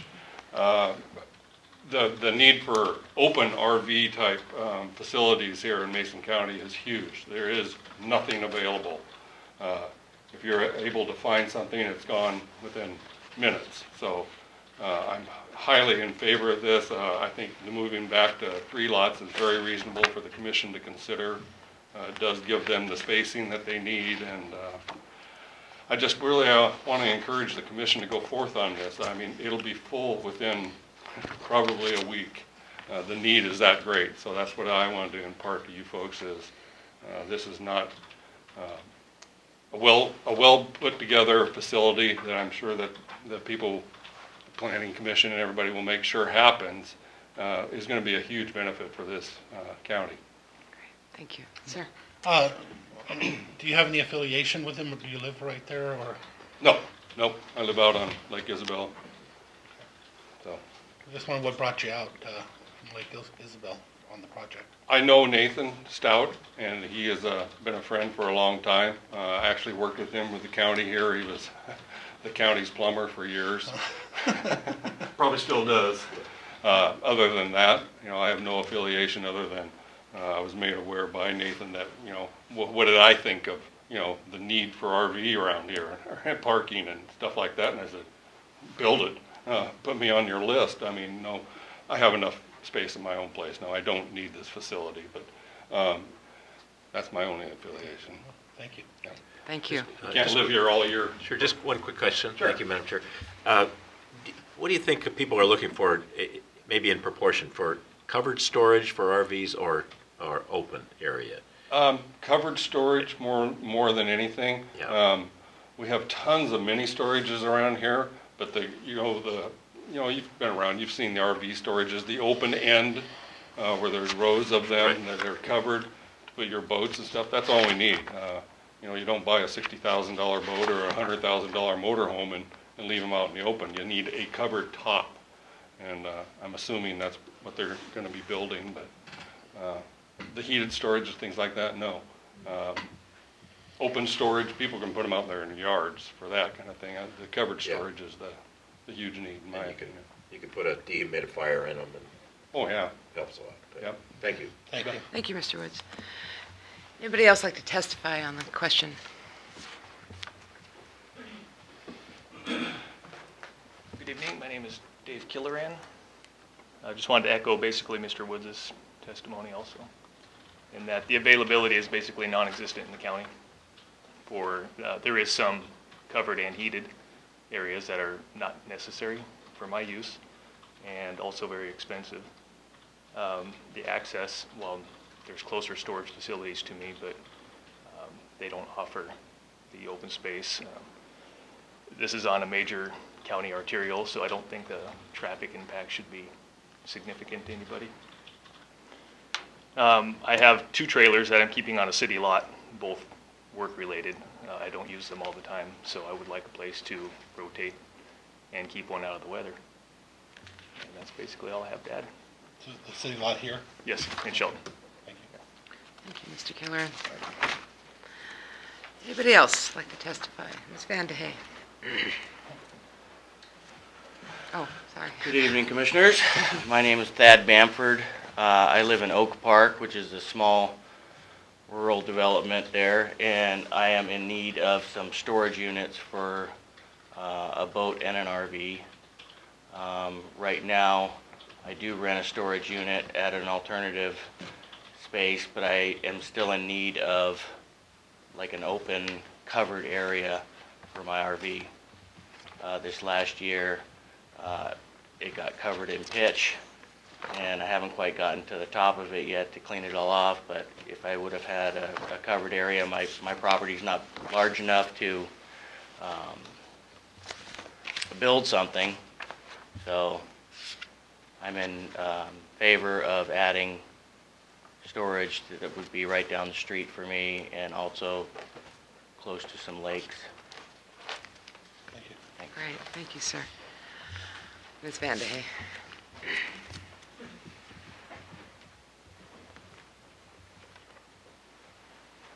Patricia Vandy, 111 Southeast Lucan Place, Shelton. I don't live anywhere near this area at all, but I am very concerned about what happens in the rural area. It's I think, Mason County's treasure. There's not a lot of places that have what we have here.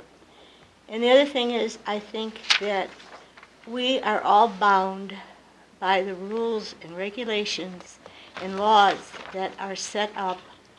And if we don't like them, we should try and change them. But if they're in effect, they should be obeyed. And I find very often that this is not the case. The first thing was on the summary of the proposal. It says these parcels are located within the rural areas of Mason County and would not require an amendment to the future land use map. I looked up what that application was. And it says on page 2, fee is $1,910. This application for amendment of the development of future land use map is used to request a change in the zone designation of a parcel or parcels, such as from rural residential to rural commercial. That's exactly what this is. Now, if anybody wants this, I have this. If anybody wants to see it.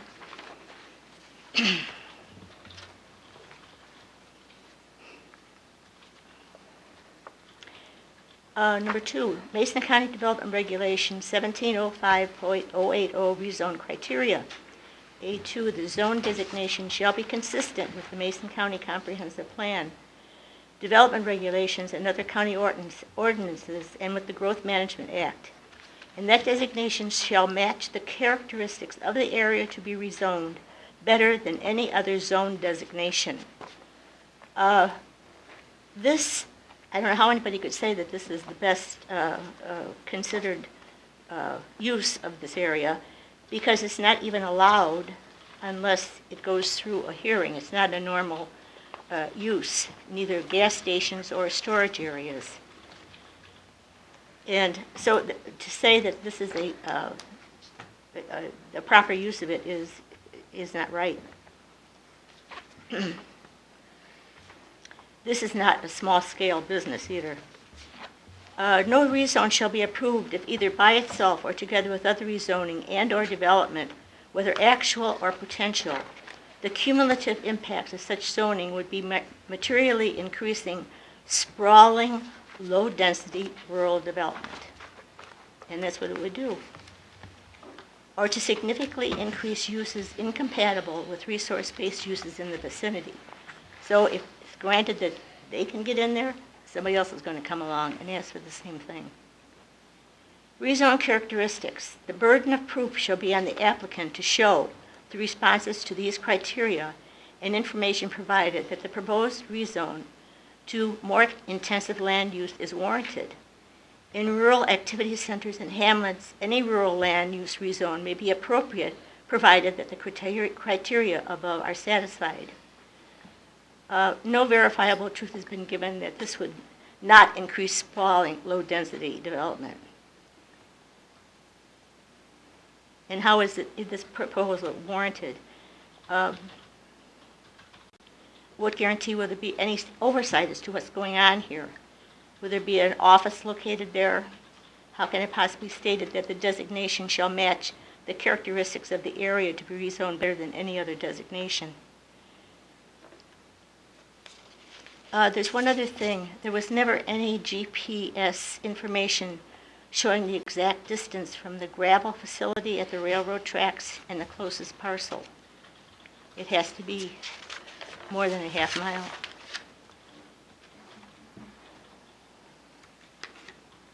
Then there's what they call the analysis on this. Additionally, several very specific concerns were raised during the public hearing directed to the singular use as potential self-storage facility. And it is not just potential. As the exact number of the storage units was given as to what they have, it'll be 130. There's going to be, I'm going from right now.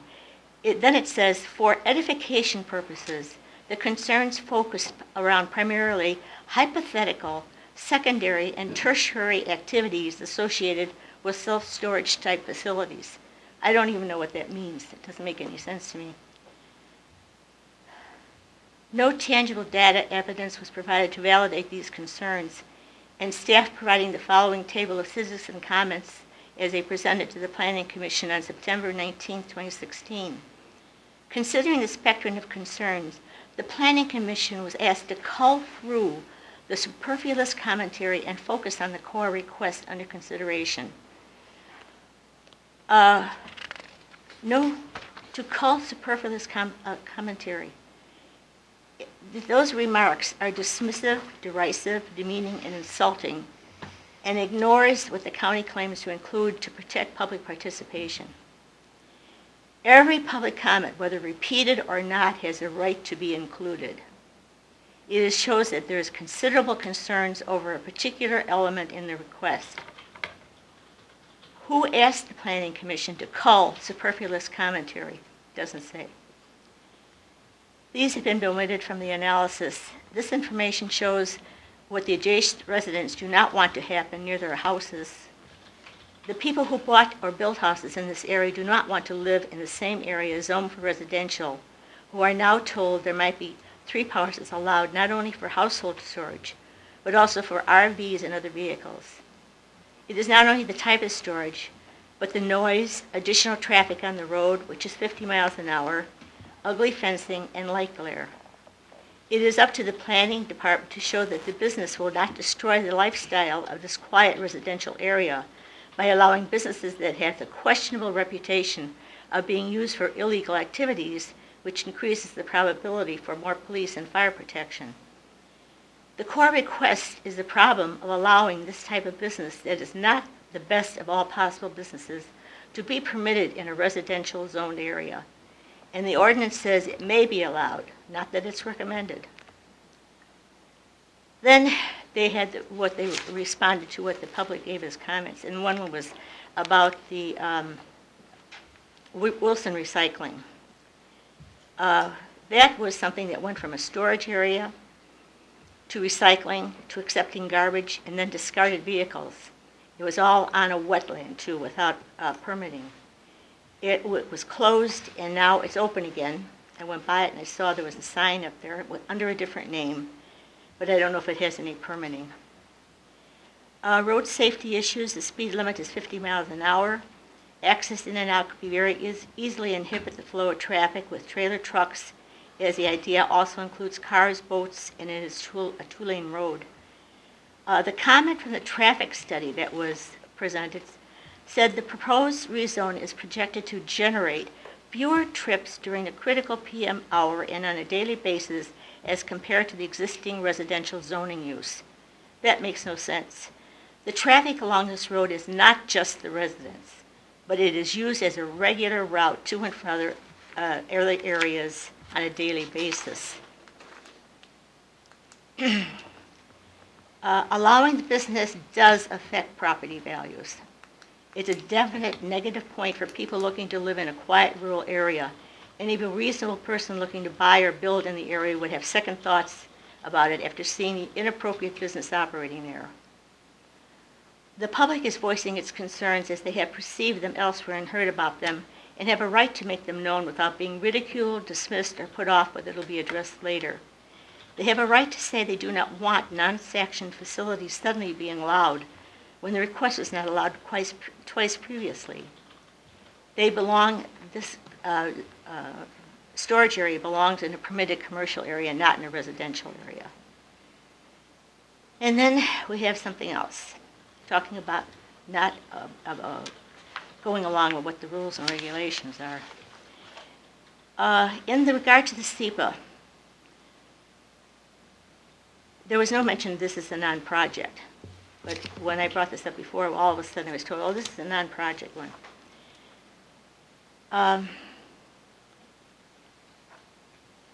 Let's see that one. Oh, the proposed rezone is not a non-project because they actually told the size of what the units they want. 50 200 square foot units plus 50 more of 100 units. And then they want 30 12 feet by 36 feet covered RV boat spaces are to be provided.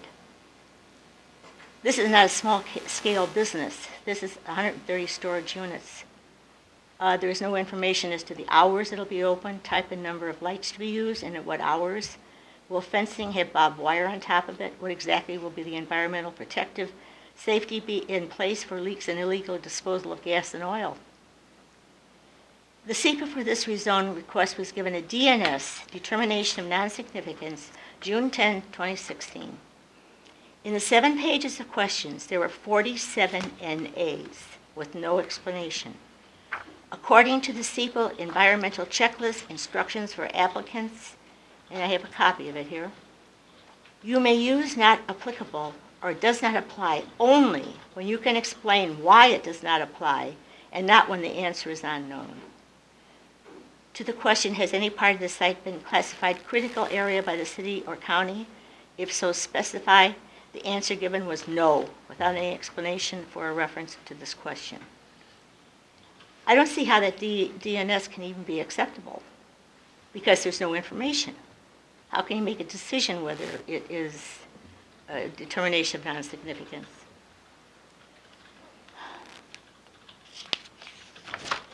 In response to the question, is there an inventory of existing facilities and their status with the building department? And the answer was the county does not approve or deny rezones or commercial building permits based on market demands. Any business in compliance with the state and county codes is permitted to build and/or expand without consideration of the overall need for the product or service provided by the business or use. But on page 6 and 7 of this analysis, it says it is reasonable to assume that the surrounding community utilizes or would potentially utilize the commercial facility at the site. So to me, that's promoting the business. And if it is approved, they still have to get a special use permit. And whether that does anything, I don't know, because if they just write NA all the way down it, it doesn't say anything. The residents made the decision to buy homes in this area to enjoy the rural characteristics. They had no idea that another landowner would decide to change this rural characteristic, with their concerns being considered as an annoyance. There will be impacts from the noise, light, and glare to the residential area. Their interest in the quality of life, value of their property, and disruptive activities of this request are just as important, if not more, than the applicant.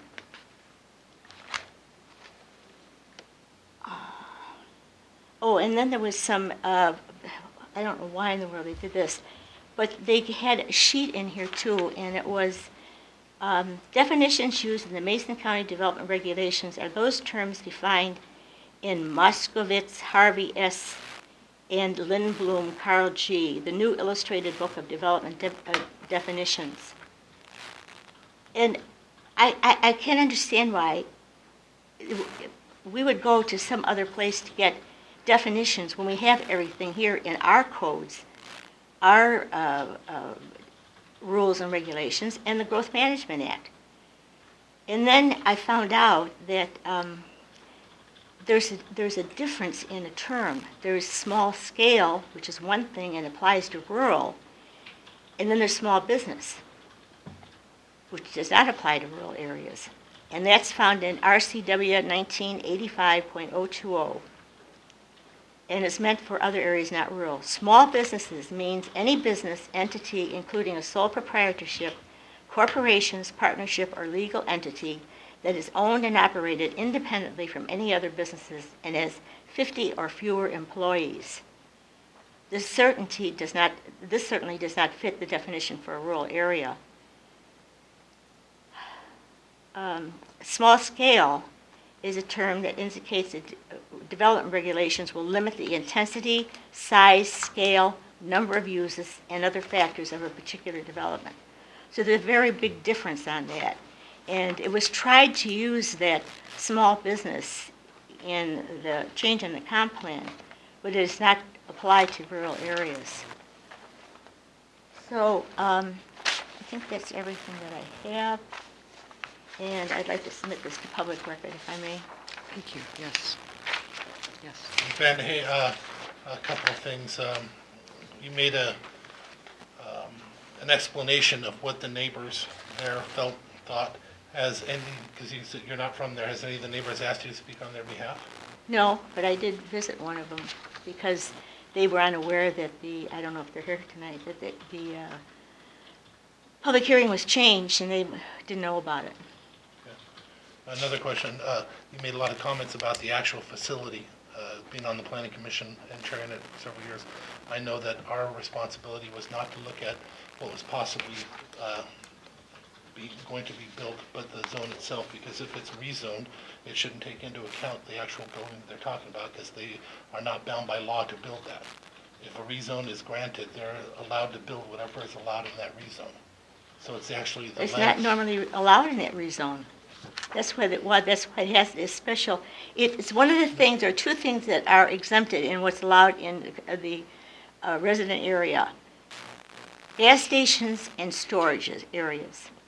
The rezone would allow them to do it with a special use permit, if it's granted, would allow them to do it with a special use permit, and all those decisions are determined at that time, not at this place.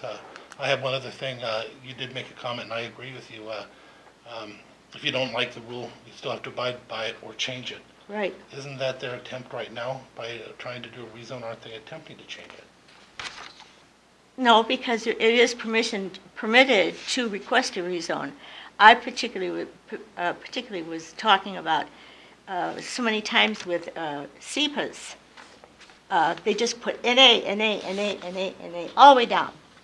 There was one that was here last night, had 103 of them. And then it issued a DNS.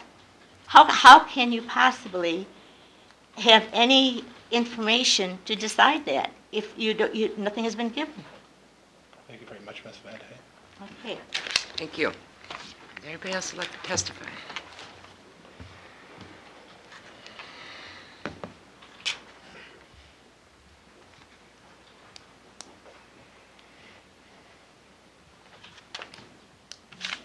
Heidi McCutcheon, 215 West Railroad Avenue. I am the Executive Director of the Chamber of Commerce. Our mission is tied to supporting existing businesses as well as business development. As such, tonight I am here to express our support of changing the zoning for the parcel property on McEwen Prairie near Mason Lake Road to allow the owners to build a storage facility specifically focusing on recreational storage. Self-storage companies are a $32.7 billion industry in the United States and have increased in revenue over the past 3 years by nearly 30%, primarily due to the call for recreational storage. At this time, which in Mason County it's hard to believe, but only 4% of Americans have the space to store a boat or an RV on their property. And even as a couple of people have spoke tonight and said, they would love to have a place to store it. So I anticipate that this will be a much sought after amenity in Mason County. Not only is there a need for recreational storage in our county, there is a lack of available space to house regular self-storage as well.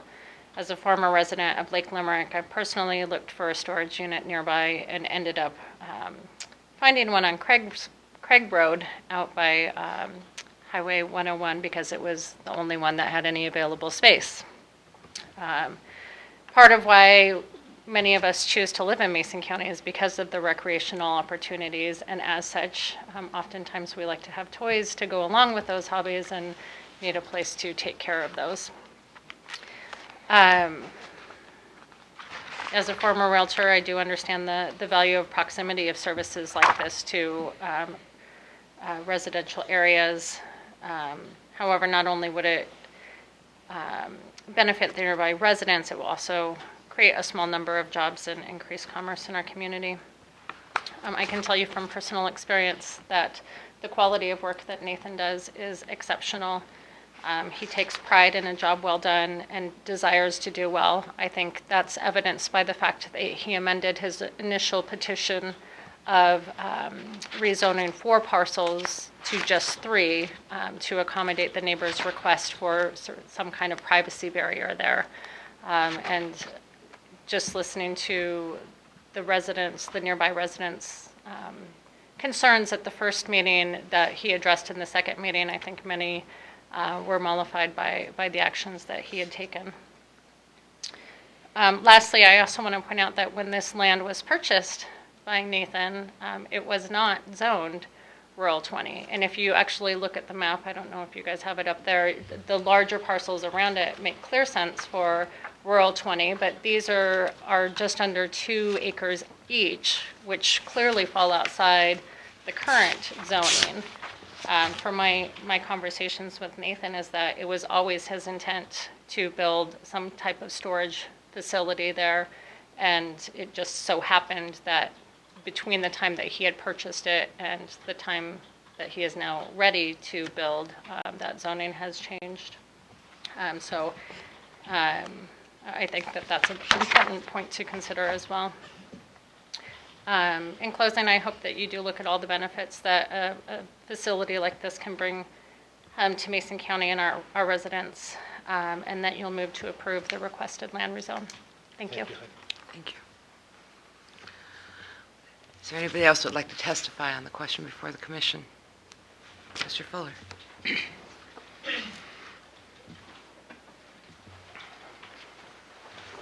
I'm Keith Fuller. I'm a real estate professional here in Mason County. And my comment is that, first of all, some of the testimony indicated that there would be a reduction, or could be potentially a reduction in property value around this facility, and that simply is not true. This facility would, it physically sits away from the nearby subdivision, and across the street is Green Diamond ownership, which I believe is zoned 1 and 20 as well.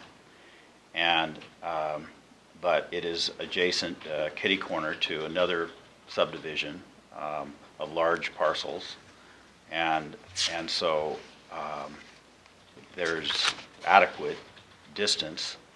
And even if it was closer, I don't think in this particular area there would be a negative impact of this development.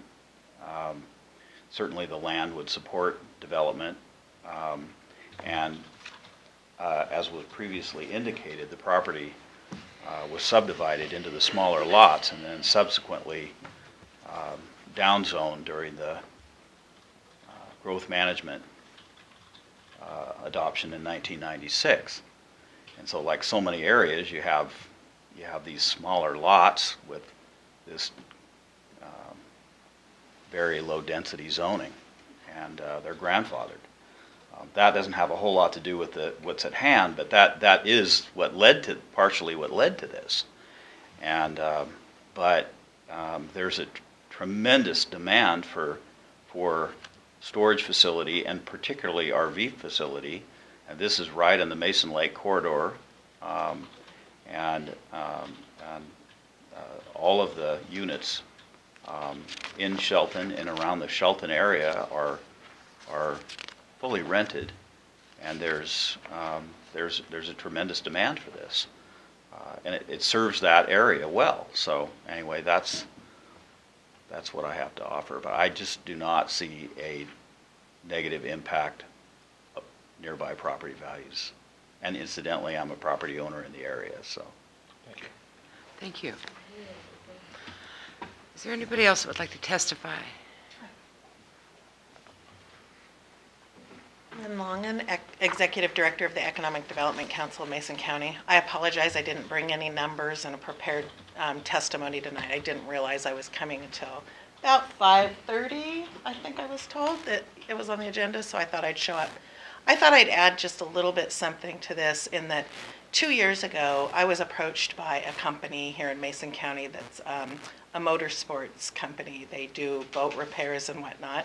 And when they approached me, their issue was they had nowhere to store the boats, so they could take on a whole lot more business, and told me they could actually expand their business if they had facilities to store their boats. And so I hooked them up with a couple of storage units, that thinking maybe they could help them by building boat storage and RV storage for them, but nothing ever happened, and that one got sold to someone else. But anyway, I just thought I would say that even though the EDC supports business development and we support job creation, and this probably doesn't have a lot of jobs with that actual storage, I think that it could impact jobs in other businesses in the county. So something to consider when you're making your decision. Thank you. Ms. Auditor, or Madam Auditor. Karen Herr, 3840 East Mason Lake Road, and I am opposed to the proposed rezone change and the storage units being built on McEwen Prairie. They don't belong in a rural residential area. Nobody that lives there deserves that, and I certainly wouldn't want it to happen in my neighborhood, and I live right up the road. There is no doubt, I have listened to all the testimony, that we need storage in this county, more storage, but I do not think that it should be in residential areas.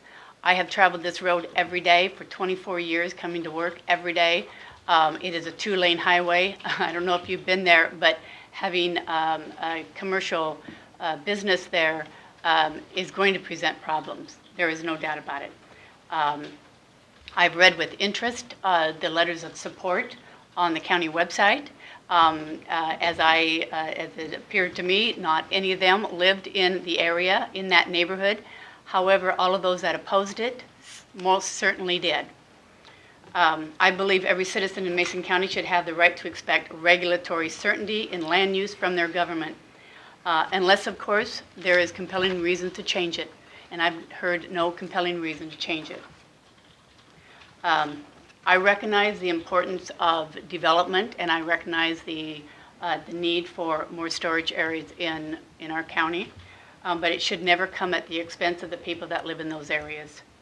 I understand that approving this rezone and building of these storage units would provide probably short-term construction jobs. It would provide more storage, but it would, I am quite sure, greatly degrade this entire neighborhood. And it would impact the people that live there, and that would be forever. I disagree with the gentleman about property values. If a storage unit went next to my property, I can guarantee you my value would go down. And although everybody wants more storage units, just not in my backyard.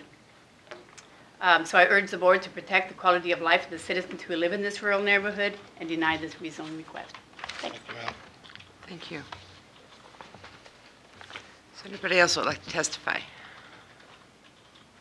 Please.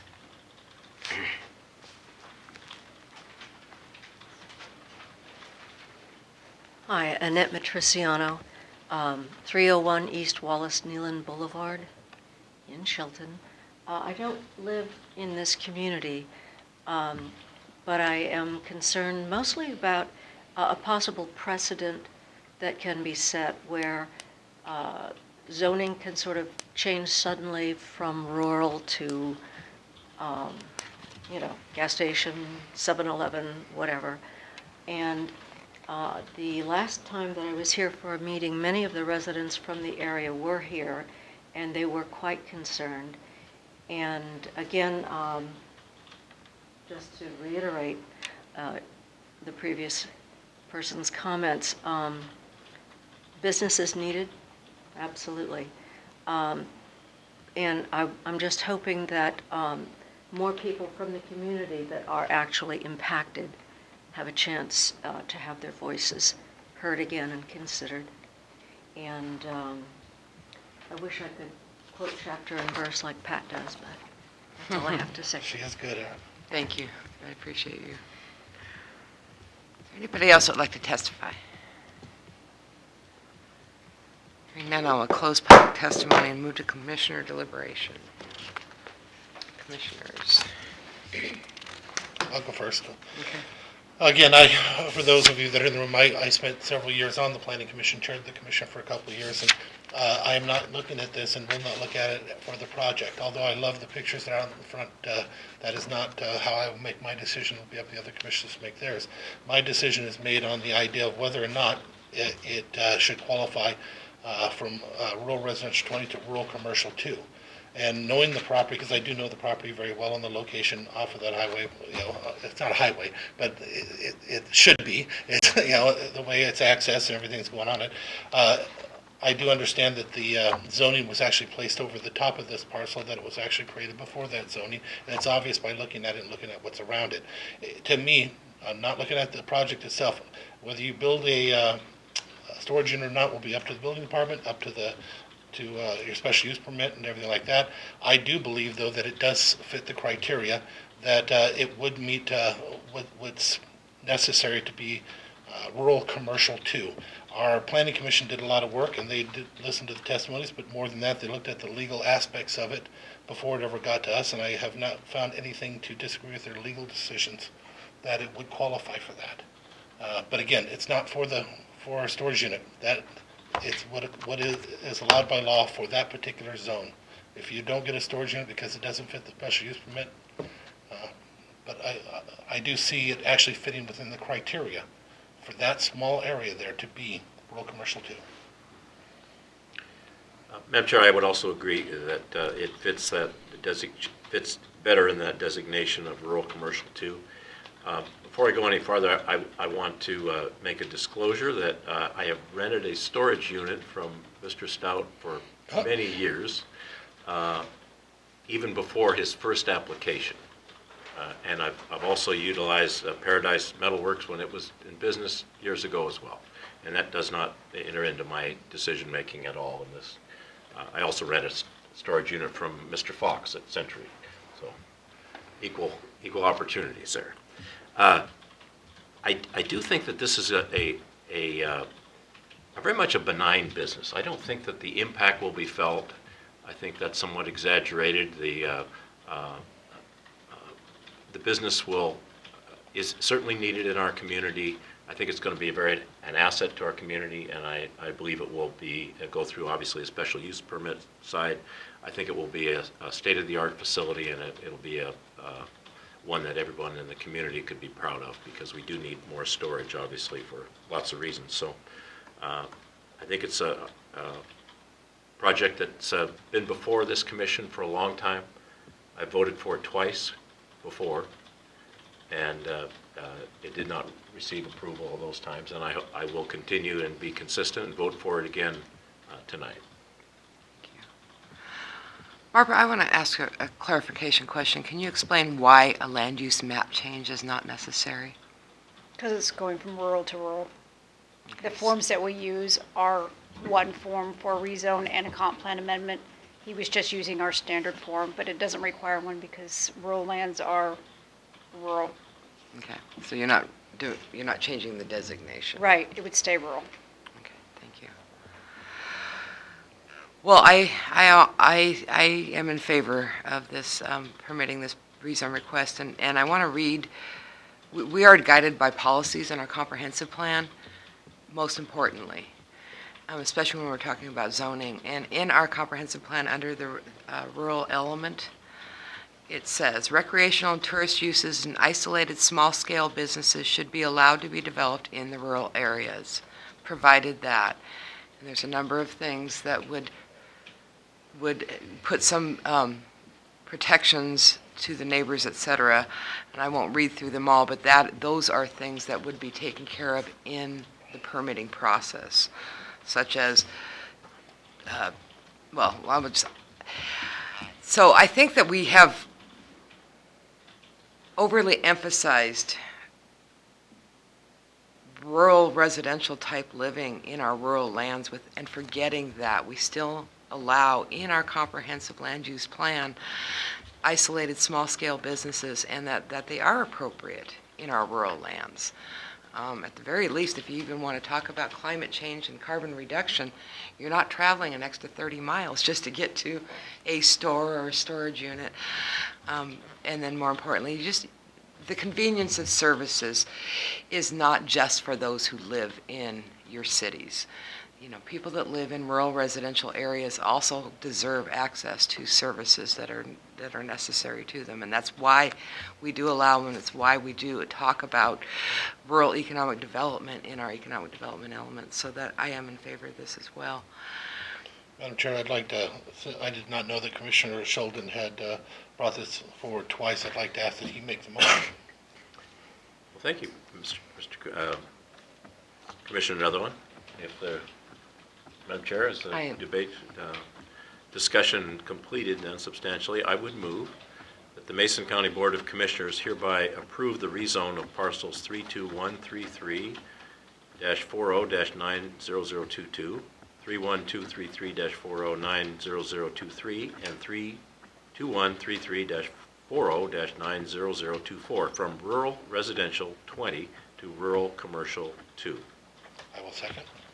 It's been moved and seconded to approve the rezone of parcels 32133-40-90022, 32133-40-90023, and 32133-40-90024 from rural residential 20 to rural commercial 2. Is there any further discussion?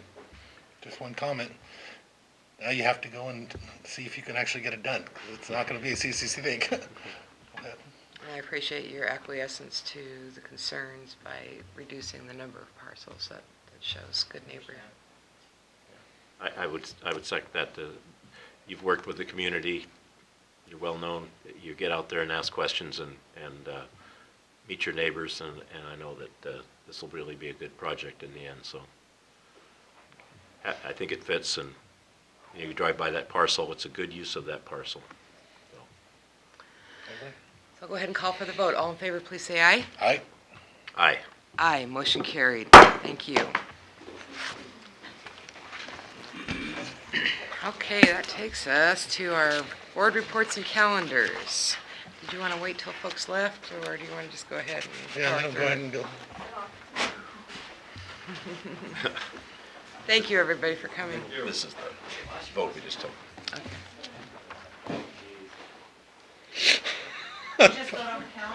Yeah.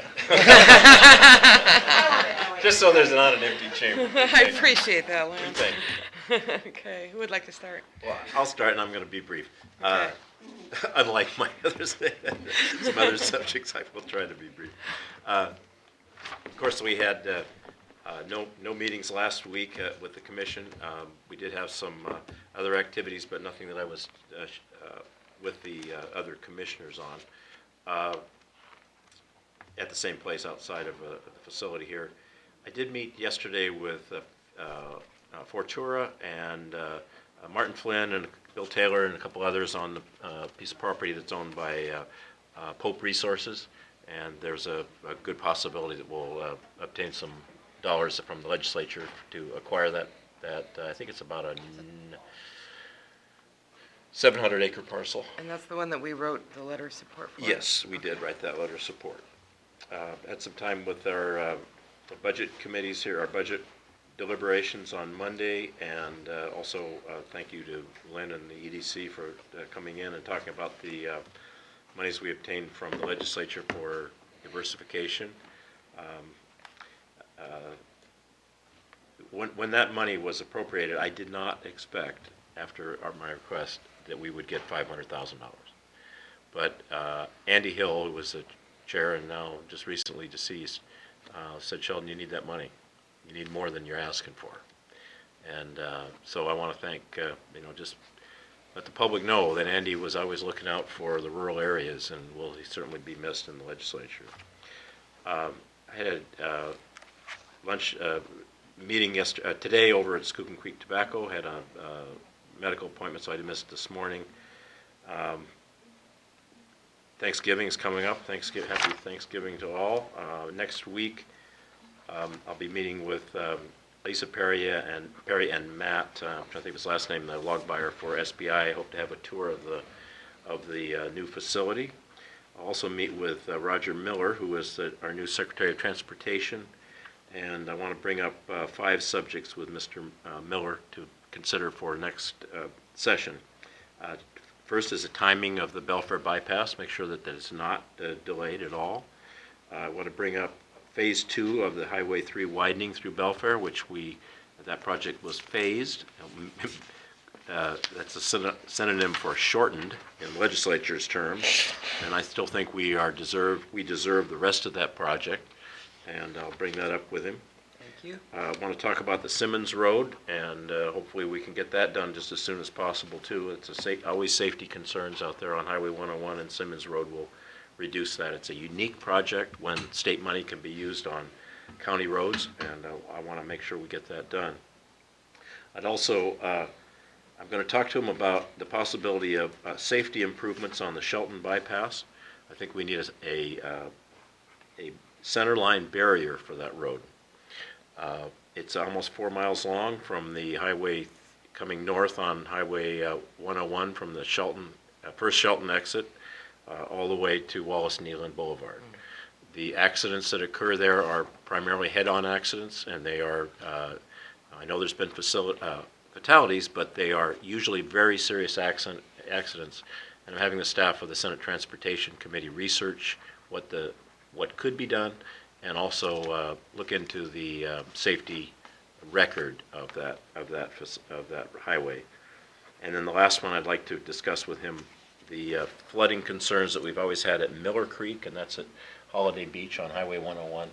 Often the water is over the road, and that can stop traffic, and it does endanger the homes there in Holiday Beach as well. So I'll do that on Monday afternoon.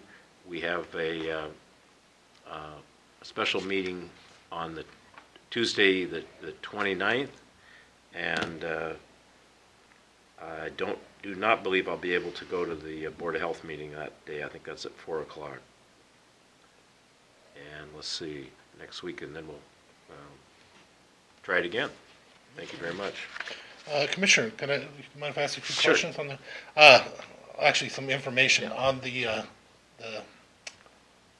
phasing of that road, you might want to share with him that it comes back together, the turn lane, at the school where it's most needed. Yes. And so literally, if you try to pull out of the elementary school, you still can't. And, because you have the light here on this side where they go in, pull in and out to drop off their kids, you still can't get out because the actual turn lane ends right there. Right. And so that's where the bottleneck begins, and so our traffic is still going to be impacted for bottleneck. So if you could share that with them, we appreciate it. I'll bring that up. Do you think there's any hope that you can move something on that? Because Well, that I would hope be- so. I did offer it as an amendment to last year's transportation package and supplemental budget, and I was assured that while it did not pass on the floor because others would have put up similar type amendments, I think it made an impact on DOT, Department of Transportation, and I think they're listening.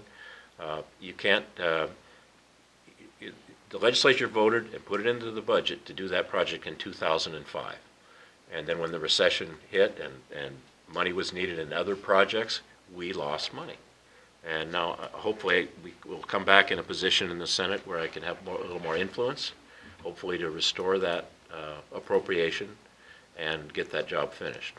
One thing that may help to consider is perhaps one of the things that makes the price so high is getting the culvert under, Sweetwater Creek. Sweetwater Creek.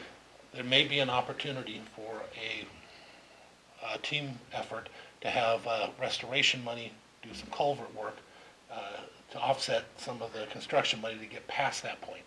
So just wanted to put that out as an idea, and I'd be willing, all you gotta do is you direct, I'll follow. You tell me to go on and I'll try to put something together. Well, we have some possibilities, and the other possibility is that, everything on the news now is, the new Trump administration is looking for an infrastructure package, and I think that will pass, we'll see. Hopefully it'll pass Congress, and there'll be opportunities, I think, for the states for transportation money.